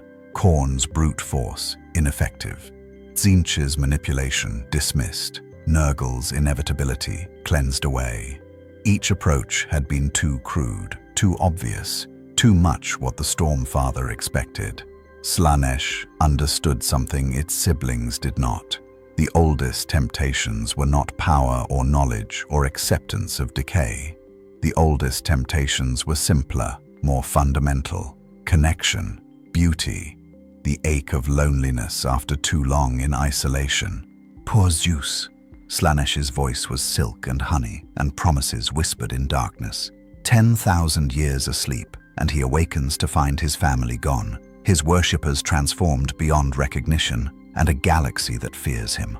How utterly tragic, how perfectly vulnerable. The Dark Prince would not send greater demons, would not attempt confrontation or corruption through obvious means. Instead, Slaanesh would do what it did best, offer Zeus exactly what he wanted, wrapped in beauty so perfect that refusal would seem like madness. On Kronos Tertius, 5 days after the defeat of Nurgle's champions, Zeus stood at the edge of his crater and looked up at the stars. The isolation was beginning to weigh on him in ways he hadn't anticipated. In the ancient world, he had been part of something, a pantheon, a family, however dysfunctional. Hera's jealousy, Poseidon's rivalry, Athena's wisdom, Apollo's music. Even their conflicts had been connections, proof that he wasn't alone in his divinity. Now, there was only himself. The other Olympians were gone, dust and forgotten stories. The humans of this age worshipped their emperor with a fervor that made the ancient Greeks seem casual in their devotion, and the only beings who acknowledged his power were warp parasites that wanted to corrupt or destroy him. "You are troubled," a voice said behind him. Zeus turned, hand already crackling with defensive electricity. But what he saw made him pause. She was beautiful in a way that hurt to perceive, not because of any physical deformity, but because of absolute perfection. Every proportion ideal, every movement graceful, every detail of her form precisely calculated to appeal to aesthetic sensibilities that transcended culture or era. She wore robes that seemed to be woven from captured starlight, and her eyes held depths that promised understanding, companionship, everything that isolation denied. "Who are you?" Zeus demanded, though he already suspected the answer. "I have many names," she replied, her voice like music played on instruments that didn't exist. "But you may call me Arya. I come bearing greetings from those who admire your strength, your independence, your refusal to bow to the powers that dominate this age." "You serve Slaanesh," Zeus stated flatly, "the fourth chaos god, the one I've been waiting for." "I serve beauty," Arya corrected gently. "I serve connection, artistry, the pursuit of perfection in all things. If Slaanesh embodies those concepts, is that truly so different from what you represented in ancient times? You were the king of gods who celebrated pleasure, who took lovers across the mortal realm, who understood that life was meant to be lived fully, not merely endured." Zeus felt the pull of her words, even as he recognized them for what they were. This was Slaanesh's approach, not confrontation but seduction, not force but willing surrender disguised as liberation. "You're more clever than your siblings," Zeus acknowledged. "Khorne tried to kill me, Tzeentch tried to recruit me, Nurgle tried to corrupt me, but you're trying to remind me of what I've lost. Make me hunger for connection so badly that I'll accept any source of it, even poisoned." Arya smiled, and it was like watching sunrise over the ancient Aegean. "Is it poison to want companionship, to desire an end to loneliness? You are the last of your kind, Zeus, the only true god remaining from Earth's ancient age. Everyone you knew, everyone who understood what you were, is gone, except..." She gestured, and the air shimmered. Around them, forms began to materialize. Zeus felt his breath catch despite himself. They looked like the Olympians. Hera, proud and beautiful. Athena, wise and martial. Apollo, radiant and perfect. Poseidon, powerful and wild. All of them recreated in such perfect detail that for a moment, just one terrible, hopeful moment, Zeus allowed himself to believe. "Your family," Arya whispered. "Not as they were, but as they could be. We can give you back what you lost. Slaanesh is the god of excess, yes, but also of art, of creation, of bringing forth beauty from nothing. We can resurrect the Olympians, give you back your pantheon. All we ask in return is understanding, cooperation, a willingness to see that we are not so different, you and us." Zeus stared at the apparitions. They moved like his siblings had moved. They bore the expressions he remembered from 10,000 years of memories. Hera's disapproving frown when he'd taken another lover. Athena's calculating gaze as she planned some clever solution. Apollo's easy smile as he played his lyre. They were perfect. Too perfect. No, Zeus said quietly. The word hung in the air like a pronouncement of doom. Arya's smile faltered. No, we offer you everything you've lost, everything you've longed for, and you simply refuse?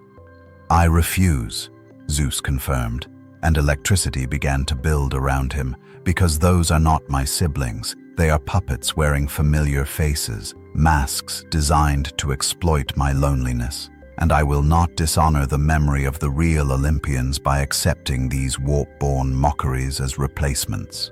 His voice rose, taking on the resonance of divine fury.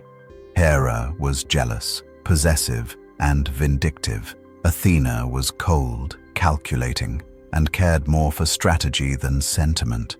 Apollo was vain, arrogant, and thought himself the center of every story. They were flawed, difficult, infuriating, and they were real. Not perfect sculptures designed to manipulate me, but actual beings with their own desires and faults. He pointed at the apparitions, and lightning lanced out, not destroying them but revealing them for what they truly were. Demonettes of Slaanesh, their beautiful masks cracking to show the predatory creatures beneath. You offer me perfection, when what I want is authenticity. You offer me pleasure, when what I need is purpose. You offer me family, when what you're really offering is slavery disguised as love. Arya's form shifted, the beautiful woman giving way to something more androgynous, more terrible, more honest. The keeper of secrets that stood before him now was still beautiful, but it was the beauty of a blade, sharp, cold, designed to cut. You are wiser than I anticipated, the demon admitted, its voice still melodious despite shedding the pretense of humanity. But tell me, Storm-Father, how long can you endure alone? How many centuries before the isolation breaks you? We are patient. Slaanesh is nothing if not patient when the prize is worth claiming. Zeus regarded the keeper of secrets with an expression that mixed pity and contempt. You fundamentally misunderstand what gods are. We do not exist to be worshipped or to find companionship. We exist because the universe requires certain principles to be embodied. I am storm. I am order imposed upon chaos. I am the sky's fury and its mercy. Those things do not require validation or connection to be real. Pretty philosophy, the keeper of secrets replied, its voice taking on edges of mockery. But philosophy doesn't warm cold beds or fill empty halls. You were a king once, Zeus, surrounded by subjects, lovers, children. Now you sit alone in a crater on a poisoned mining world, talking to mortals who fear you and fighting our kind because you have nothing better to do. Is that truly the existence you want for eternity? I want, Zeus said slowly, electricity building with each word. For parasites like you to stop pretending you understand what divinity means. You are emotion given form, concentrated excess that feeds on mortal sensation like a tick feeding on blood. You call yourself a god, but you are simply the universe's way of processing waste, psychic excrement that gained consciousness and delusions of grandeur. The keeper of secrets hissed, its beautiful facade cracking further. Around it, more daemonettes began to materialize, dozens of them, each one a masterwork of temptation and terror. They moved with hypnotic grace, their 6 arms wielding claws that could cut through reality itself, their voices singing songs that promised pleasure beyond mortal comprehension. If we are waste, the keeper of secrets snarled, then what does that make you? A relic, a fossil from an age humanity has outgrown. They don't need gods like you anymore, Zeus. They have their emperor, their faith in order and duty and sacrifice. Your kind of divinity, personal, capricious, demanding worship through fear and spectacle, is obsolete. Zeus felt the words land like physical blows, not because they hurt, but because they contained kernels of uncomfortable truth. The ancient world had needed gods like him, visible, powerful, capable of both blessing and curse. But this new humanity, this Imperium of Man, had built something different. They had faith without presence, devotion without personal relationship, sacrifice elevated to the highest virtue. Maybe he was obsolete. Maybe the universe had moved on, and he was just too stubborn to accept it. Then he thought about the people of Kronos Tertius, the miners who now walked under clean skies for the first time in their lives, the children playing in grass that had grown in soil previously too toxic to support life, the rain that fell pure instead of acid-tinged, the hope that had bloomed in 3 million hearts when they realized that maybe, just maybe, the galaxy wasn't entirely composed of suffering and survival. "No," Zeus said, and his voice carried the absolute certainty of thunder. "You're wrong. Humanity doesn't need gods who demand blind faith and endless sacrifice. They need gods who actually do something, who change reality instead of just inspiring martyrdom. Your emperor sits on his throne and bleeds for them. Admirable, certainly. But I walk among them. I make their world better with my own hands. I fight their battles personally instead of sending mortal champions to die in my name." He raised his arms, and the sky responded with fury that made his previous storms seem like gentle weather. "I am not obsolete. I am what divinity was always meant to be, power with purpose, might with meaning, a force that improves the world it touches instead of just demanding worship from it." Lightning came down in a network of destruction, each bolt precisely targeting a demonette. They shrieked as the electricity tore through their forms, not just destroying their bodies, but disrupting the sensory overload that formed their essence. Slanesh's servants thrived on sensation, pleasure and pain both feeding their existence. But electrical shock was pure, overwhelming stimulation that short-circuited their ability to process experience at all. The Keeper of Secrets launched itself at Zeus with supernatural speed, its claws extended to tear reality and flesh alike. It was faster than the Bloodthirsters, more deadly than the Lords of Change, more resilient than the Great Unclean Ones. Where the other greater demons had specialized, Slanesh's champions were balanced, perfect killing machines wrapped in seductive beauty. Zeus caught it mid-leap with one hand around its throat. The electricity that poured into the diamond was different from what he'd used on the others. This was refined, controlled, surgical. He wasn't trying to destroy the Keeper of Secrets through brute force.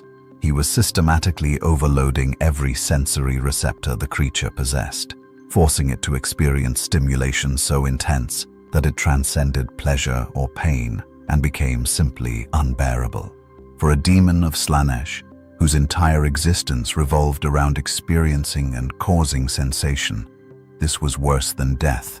It was sensory hell, too much input, too much stimulation, unable to process or integrate any of it into the pleasure-pain feedback loop that sustained their consciousness. "Tell your master," Zeus said, his voice barely above a whisper but carrying absolute authority, "that I am not interested in what it offers. Not pleasure, not companionship, not resurrection of the dead. I am complete as I am. And if Slanesh sends more servants, I will continue to teach them the same lesson, that the old gods know tricks the new pretenders have never imagined." He released the Keeper of Secrets, which fell backward and scrambled away, its beautiful form destabilized and flickering. The remaining demonettes, seeing their leader's defeat, dissolved back into the warp without even attempting to complete their assault. In the Palace of Pleasure, Slanesh felt the failure, and for the first time in eons, experienced something approaching frustration. This Zeus would not be tempted, would not be corrupted, would not be turned through any of the traditional methods. He was something genuinely new, or rather, something genuinely old that the Chaos Gods had no framework for understanding. On Kronos Tertius, Zeus lowered his arms and turned back toward the crater. The Imperial forces had watched the entire confrontation, and he could see the mixture of awe and terror in their eyes. They didn't know what to make of him, savior or threat, god or monster, ally or enemy waiting to happen. Inquisitor Voss approached carefully, his plasma pistol holstered but his hand never far from it. You have now defeated champions of all 4 Chaos Gods. That is unprecedented. Even entire Space Marine chapters struggle against such forces. I am not a Space Marine, Zeus replied, and there was exhaustion in his voice that transcended physical tiredness. I am storm and sky and the fury of nature-given will. But Inquisitor, I must know, how much longer before your Imperium decides that I am more dangerous than useful? How much longer before you try to destroy me? Voss was silent for a long moment. Then, with the honesty that had served him well in 73 years of inquisitorial service, he answered, I don't know. The High Lords are divided. Some see you as a weapon against chaos. Others see you as potentially the greatest threat humanity has ever faced. And still others wonder if you might be something we're not equipped to evaluate. A god from an age before we understood what gods were. And you? Zeus asked. What do you see when you look at me? Voss met the god's electric gaze without flinching. I see a being of immense power who has, so far, acted in humanity's interest. But I also see someone who doesn't understand the Imperium, who questions our methods, who might decide that we're as much a problem as chaos. And that terrifies me more than any demon. Zeus nodded slowly. Honest. I appreciate that. Then let me be equally honest. I don't know if I can coexist with your Imperium. You worship martyrdom and sacrifice. I believe in active protection and personal intervention. Your emperor bleeds on his throne while I walk among my people. Those philosophies may be fundamentally incompatible. Then what happens? Voss asked quietly. Zeus looked toward the stars, toward distant Terra, where the emperor sat in eternal agony. That depends on whether your master of mankind wants a conversation or a confrontation, because sooner or later, Inquisitor, your emperor and I are going to have to discuss what it means to be a god. And I suspect that conversation will determine the fate of this entire galaxy. Thunder rumbled overhead, and in the warp, 4 Chaos Gods turned their attention toward Terra, sensing opportunity in the coming confrontation. The order came through encrypted channels 3 days later, not from the High Lords of Terra, but from a source that superseded even their authority. The message was brief, carried by a custodian courier who arrived aboard a ship that bore no identification markings and existed in no official records. Inquisitor Voss received the orders in person from a warrior whose golden armor gleamed with a purity that seemed to hurt mortal eyes. The custodian spoke only once, his voice carrying the weight of unquestionable authority. The Emperor requests an audience with the entity known as Zeus. Transport will be arranged. Compliance is expected but not demanded. His Majesty asks. The word asks hung in the air like a revelation. The Emperor of mankind, master of 1,000,000 worlds, did not ask. He commanded, decreed, demanded absolute obedience. But apparently, when dealing with another god, even the master of mankind observed certain courtesies. Voss delivered the message to Zeus personally, finding the Storm-Father standing in his garden, surrounded by olive trees that now bore fruit despite Kronos Tertius's inhospitable climate. Zeus listened without interruption, his expression unreadable. So, Zeus said when Voss finished, your emperor wishes to speak with me, face to face, god to god. That is either wisdom or the prelude to war. The emperor does not make war lightly, Voss replied carefully. but neither does he tolerate threats to humanity. This audience is unprecedented. I have studied inquisitorial records going back 5,000 years. There is no instance of the Emperor personally requesting to meet with an unknown entity of power. He simply orders their destruction or containment. Then either he recognizes that I am not so easily destroyed, Zeus mused, or he sees potential value in dialogue. Perhaps both. He looked at Voss directly. I will accept this audience, but I go as an equal, not a supplicant. I will not kneel, will not bow, will not acknowledge your emperor as my superior. If that is unacceptable, better to know now before we waste time on theater. Voss felt cold certainty settle in his chest. If Zeus entered the Imperial palace refusing to show proper respect, there would be violence. The custodians would not tolerate such disrespect to their master. Blood would be shed, possibly enough to drown worlds. I will convey your position, Voss said carefully. But Lord Zeus, please understand, the Emperor is not simply a powerful human or even a powerful psyker. He is the pinnacle of human evolution, a being who has guided our species for over 40,000 years. If you enter his presence refusing to acknowledge that significance, you may not leave it alive. Zeus smiled, but there was no humor in it. 40,000 years is impressive by mortal standards. I have existed since humanity learned to fear the lightning. We are both ancient, we are both powerful, and if your emperor is as wise as you believe, he will understand that true respect is given between equals, not demanded from inferiors to superiors. The journey to Terra took 2 weeks, even with the custodian ship's superior warp engines and priority routing through the most stable corridors of the Imperium. Zeus spent most of the journey in meditation, standing on the observation deck and watching the warp's madness flow past the Gela fields.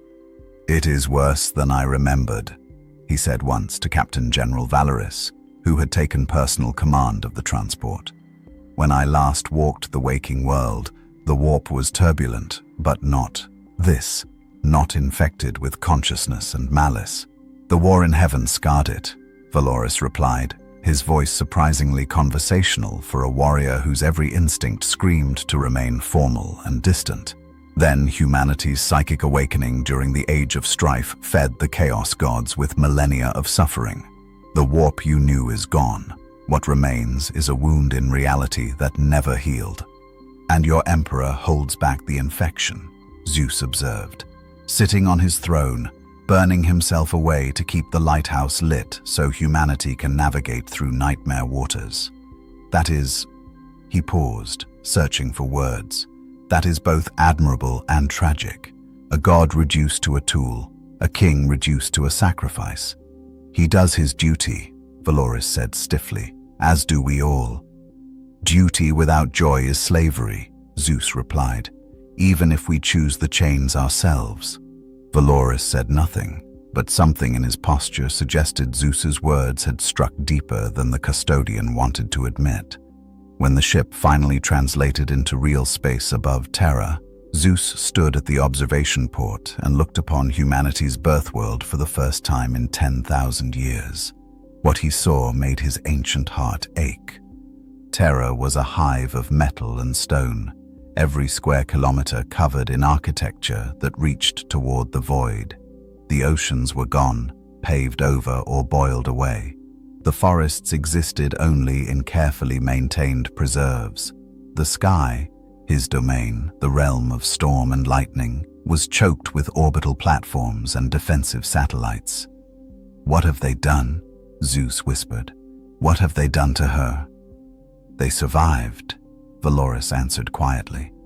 When the Age of Strife came and Terra was isolated from its colonies, when aliens and traitors besieged the cradle of humanity, they built what they had to build to endure. Beauty was sacrificed for survival. Nature was sacrificed for necessity. And now, Zeus asked, the Imperium spans 1,000,000 worlds. Terra could be restored. The seas could return. The forests could grow again. Why maintain this mausoleum? Because it reminds us, Valorous said, and for the first time, Zeus heard genuine emotion in the custodian's voice. It reminds us what we lost, what we sacrificed, why we can never falter, never weaken, never surrender. Terror is not beautiful because beauty is a luxury we cannot afford. We keep it as it is because forgetting the cost of survival would dishonor every death that bought our continued existence. Zeus looked at the golden warrior with new understanding. You are not just guards. You are keepers of memory, witnesses to sacrifice. We are what we must be, Valorous replied. As are you, I suspect. The ship descended toward the Imperial Palace, that mountain of gold and stone that dominated Terra's landscape like a throne room for a species that ruled the stars. As they approached, Zeus felt it, a psychic presence so vast it made the chaos gods seem like candles before a star.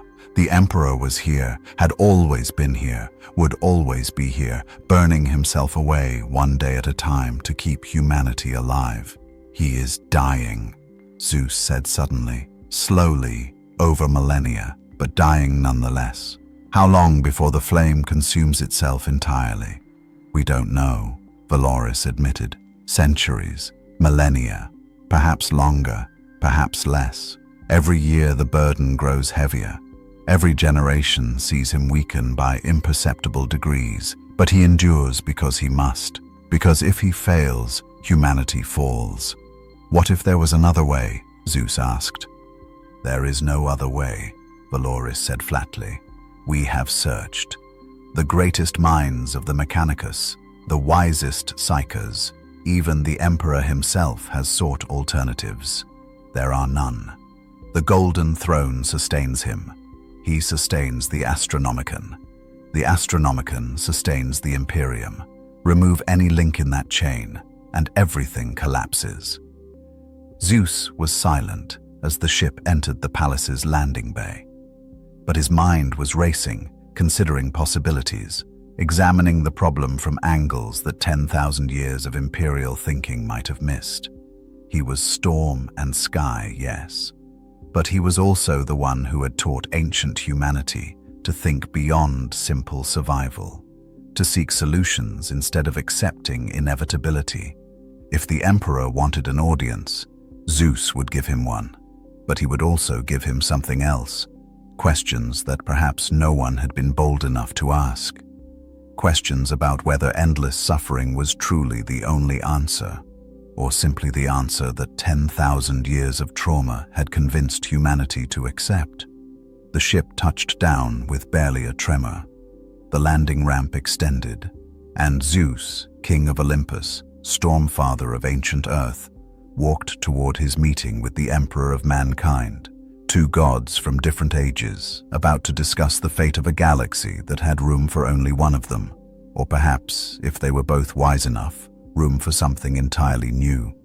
The path to the Sanctum Imperialis was designed to inspire awe and terror in equal measure. Corridors wide enough to march entire armies through, lined with statues of heroes whose deeds had shaped the Imperium. Murals depicting the Great Crusade, the Horus Heresy, 10,000 years of war and sacrifice rendered in gold and precious stones. Every step was a reminder of humanity's glory and the price paid for survival. Zeus walked through it all with barely a glance. He had seen temples built in his honor when humanity was young. He had walked halls of power when Rome was just a collection of mud huts.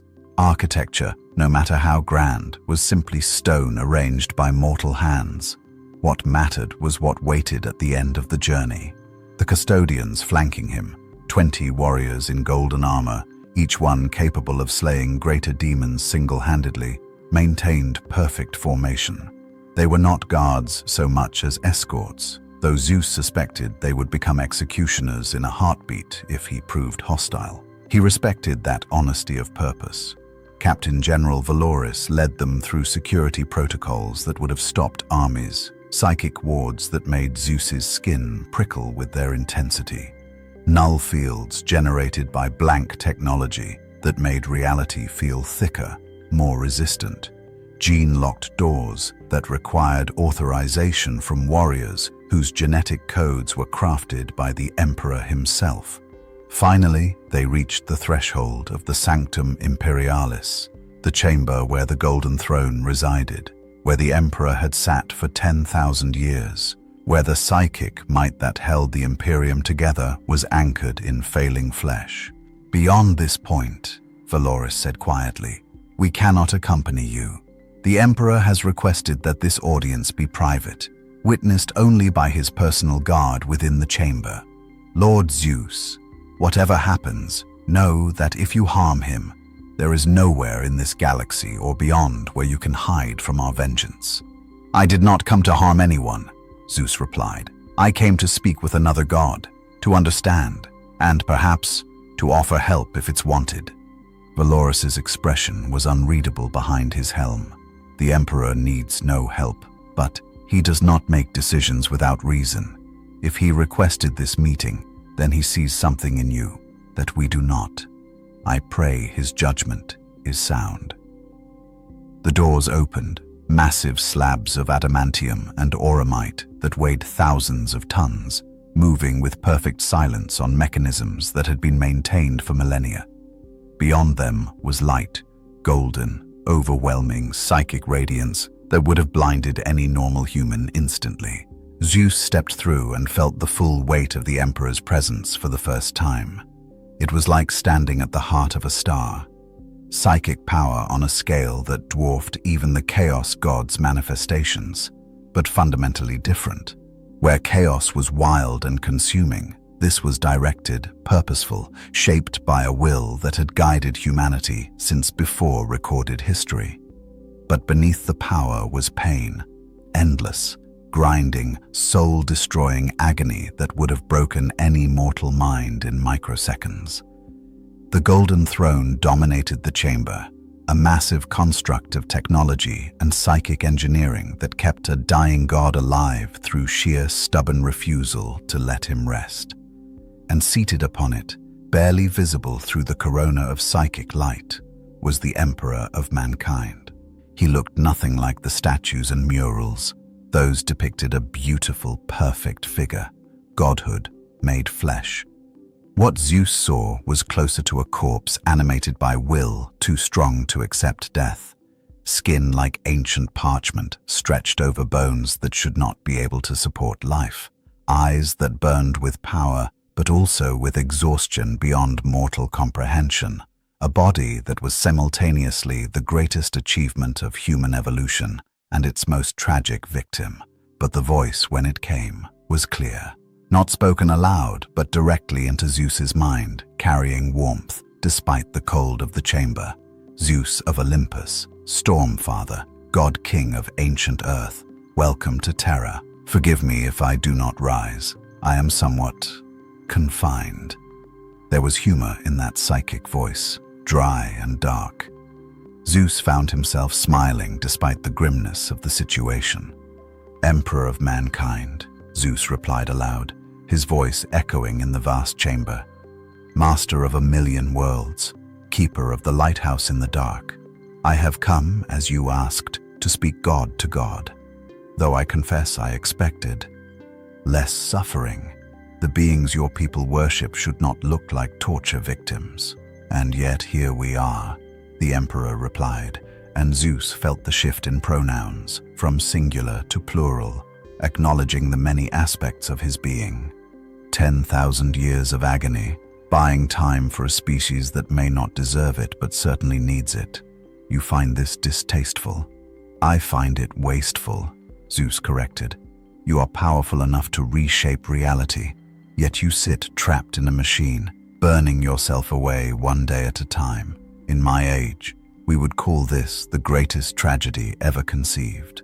In your age, the Emperor said, and there was no criticism in his tone, only statement of fact. Humanity numbered in millions, confined to one world, and their greatest threats were each other. In this age, humanity numbers in quadrillions, spread across a galaxy, and extinction is a constant possibility from a dozen different directions. The scale has changed, Zeus. The old solutions no longer apply. Perhaps, Zeus acknowledged, but solutions are only final when we stop looking for alternatives. Tell me, Emperor, have you truly explored every possibility, or have you simply accepted this torture because 10,000 years of doing so has made it seem inevitable? The psychic pressure in the room intensified, not threatening, but considering. Zeus felt the Emperor's attention focus on him with an intensity that would have crushed lesser beings. It was like being examined by the universe itself, every aspect of his existence evaluated and analyzed. "You are what you claim," the Emperor finally said, and there was something like wonder in his mental voice. Not a demon wearing a mask, not a Xenos pretending to be human. You are actually a god from before unity, from before even the age of strife. We thought all of your kind had faded when humanity stopped believing. Most did, Zeus said quietly. The gods of my age drew power from worship, yes. When that worship ended, they faded. But I was different. I was storm before humans named me Zeus. I was lightning before they built temples. The worship shaped me, gave me consciousness and purpose, but it didn't create me. So when the worship ended, I slept, but I did not die. And now you have awakened to find the world you knew transformed beyond recognition, the Emperor said. Your pantheon gone, your worshippers evolved into something you barely recognize, a galaxy at war with itself and with things that shouldn't exist. Tell us, Zeus, why did you accept this audience? What do you hope to accomplish here? Zeus looked directly at the Emperor, meeting those burning eyes without flinching. I came to see if the greatest of humanity's gods would accept help from an old one who still remembers what divinity was meant to be. Not sacrifice, Emperor, not endless suffering, but active, personal intervention in the lives of those we claim to protect. You offer us help, the Emperor said, and something that might have been a smile touched his ravaged features. How very unexpected, and how very dangerous. Because if we accept, we acknowledge that we might be wrong, that there might be another way. And if there is another way, then 10,000 years of sacrifice may have been unnecessary. Or necessary for its time, Zeus corrected gently. But perhaps no longer necessary now, if you're willing to consider possibilities that your Imperium has forgotten how to imagine.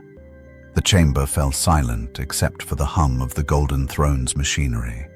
The Emperor regarded Zeus with an expression that contained millennia of calculation, centuries of hope and despair, and beneath it all, something Zeus recognized from his own existence: loneliness, the weight of being the only one of your kind, carrying burdens too heavy to share, making decisions that would haunt you forever because there was no one else qualified to make them. Very well, the Emperor said finally. Let us speak of possibilities, of alternatives, of whether an old god and a dying one might find a way to save humanity that doesn't require one of us to burn forever. But Zeus, know this: if you betray this trust, if you prove to be another threat wearing a friendly face, we will destroy you. Not because we want to, but because we must. Humanity's survival outweighs all other considerations, even divine courtesy. I would expect nothing less, Zeus replied. Now then, Emperor, tell me about this golden throne. Tell me how it works, and let us see if 10,000 years of human ingenuity combined with the perspective of older gods can find an answer that neither of us could discover alone. The conversation that followed was unlike anything either being had experienced in millennia. Two gods, separated by age and philosophy, examining a problem that had seemed unsolvable for 10,000 years. The Emperor explained the Golden Throne's mechanisms, how it sustained his failing body while channeling his psychic might into the Astronomicon, how it required constant maintenance and the sacrifice of 1,000 psychers daily to maintain its function. how each century brought new degradation that even the Mechanicus's best efforts could barely stave off. Zeus listened, asked questions that came from a perspective uncorrupted by imperial dogma, and slowly began to see the true scope of the problem. It wasn't simply that the emperor was dying, it was that he was trapped in a feedback loop, too weak to leave the throne, but the throne itself draining him to power the Astronomicon, which weakened him further, which made him more dependent on the throne. "You are dying by inches," Zeus said bluntly, "because you are trying to be everywhere at once. The Astronomicon stretches across the entire galaxy. That is not focused power, that is diffused attention. In my age, we learned that even gods have limits. We claimed dominions, not omnipresence. And when the Astronomicon fails," the emperor replied, "when navigation through the warp becomes impossible, humanity fractures into a million isolated worlds. Easy prey for chaos, for Xenos, for every threat that wants to devour us. The Astronomicon is not hubris, Zeus. It is necessity." "What if," Zeus said slowly, an idea forming, "it didn't have to be you alone? What if the burden could be shared?" "We have considered this," the emperor said, and there was frustration in his mental voice. "No other psyker has the power to sustain the Astronomicon. We have tested thousands. They burn out in hours, sometimes minutes.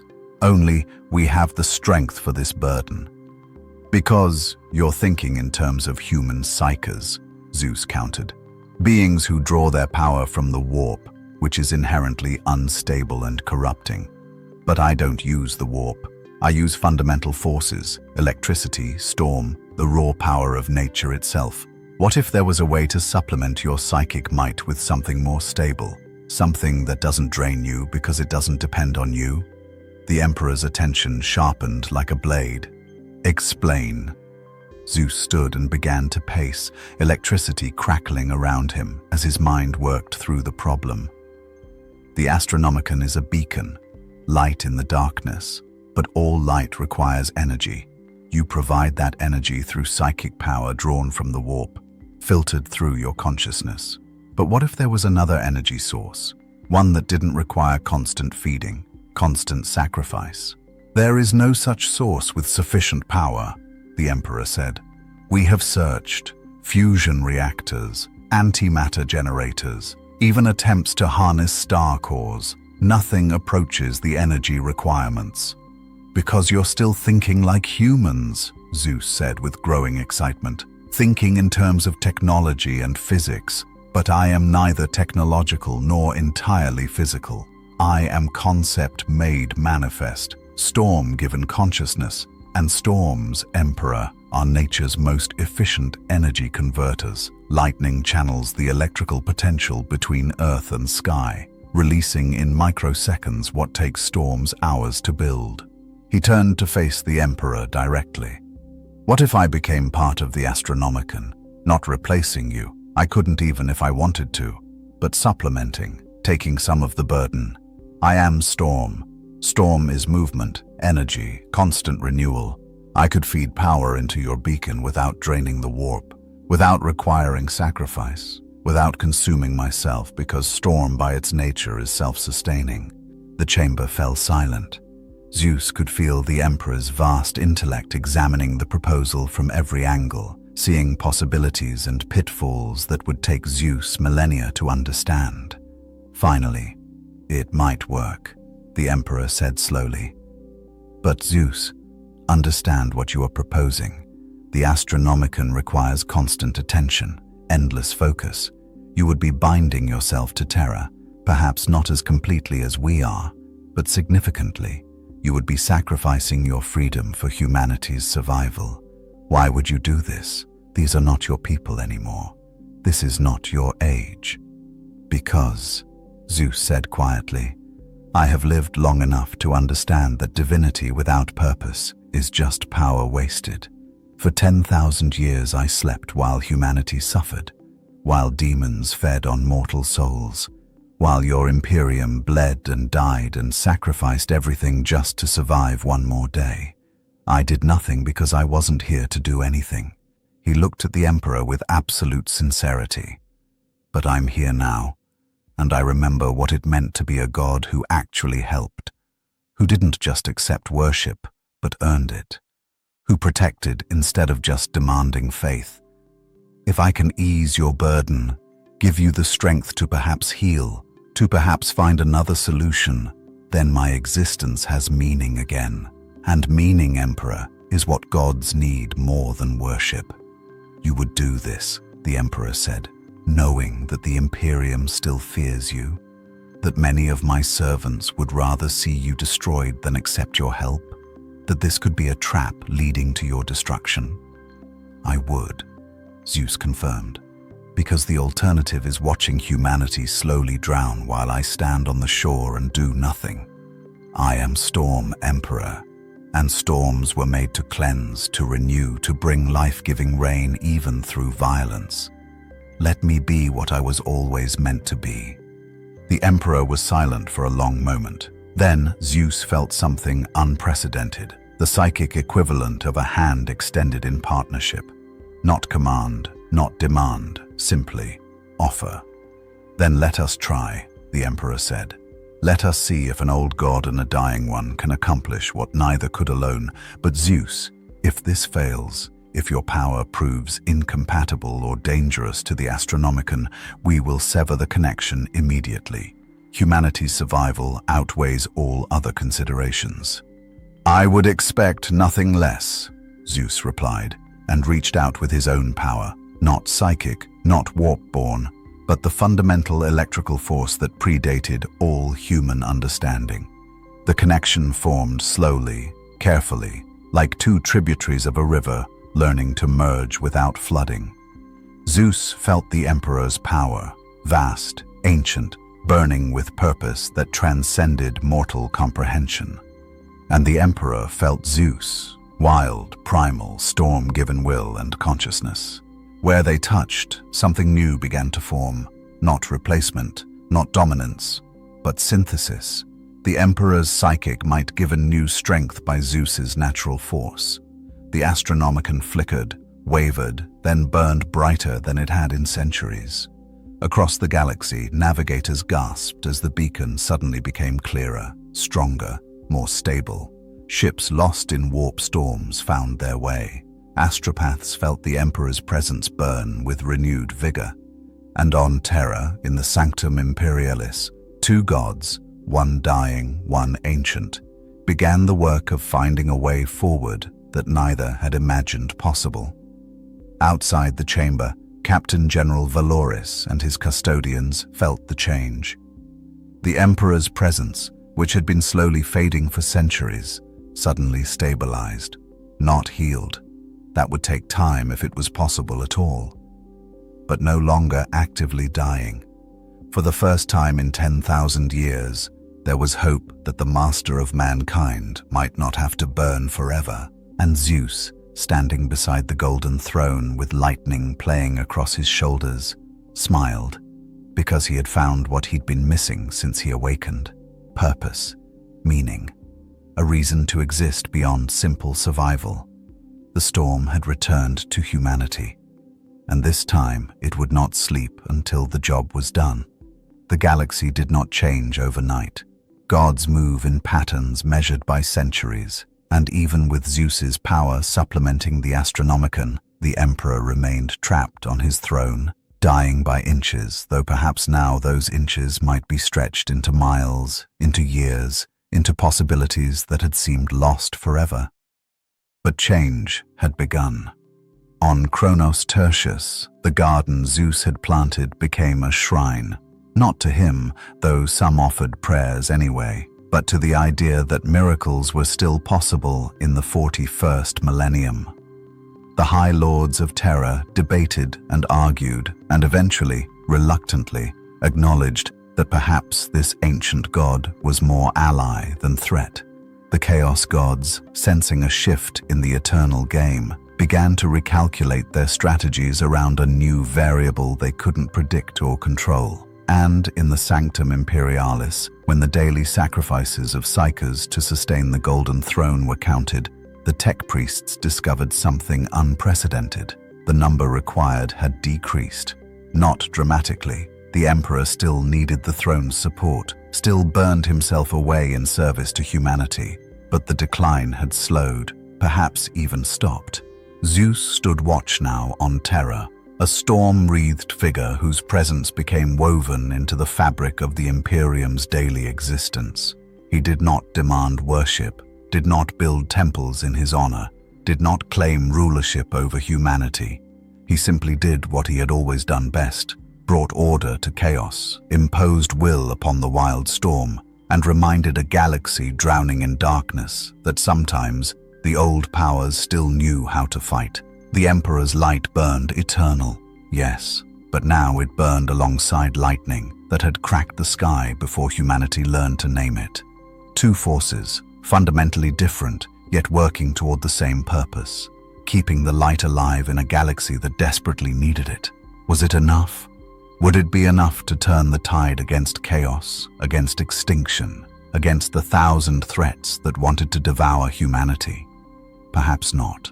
Perhaps the 41st millennium was too far gone, too broken, too steeped in endless war for even gods to save. But for the first time in 10,000 years, there was something the Imperium had almost forgotten how to feel. Not hope. Hope was a luxury that the grimdark reality of the galaxy couldn't sustain. But something simpler, more primal, defiance. The absolute refusal to accept that suffering was the only answer, that sacrifice was the only solution, that death was the only end. Zeus had awakened. The storm had returned, and in a galaxy where there was only war, where the laughter of thirsting gods echoed between the stars, that storm reminded everyone, mortal and daemon alike, of a simple truth that predated all their cosmic games. Some forces don't ask permission. They don't negotiate. They don't compromise. They simply are, eternal, inevitable, and utterly unimpressed with anything claiming to be more powerful. The Emperor protects, yes, but now the storm protects alongside him. And in the darkness between stars, new threats may stir, new horrors may awaken, new wars may ignite. But they will face not just the dying light of a god trapped on a golden throne, but the fury of the sky itself, ancient, primal, and absolutely done with pretenders who forgot what real divinity looks like. The Emperor protects, the storm endures. More stories await in the dark millennium.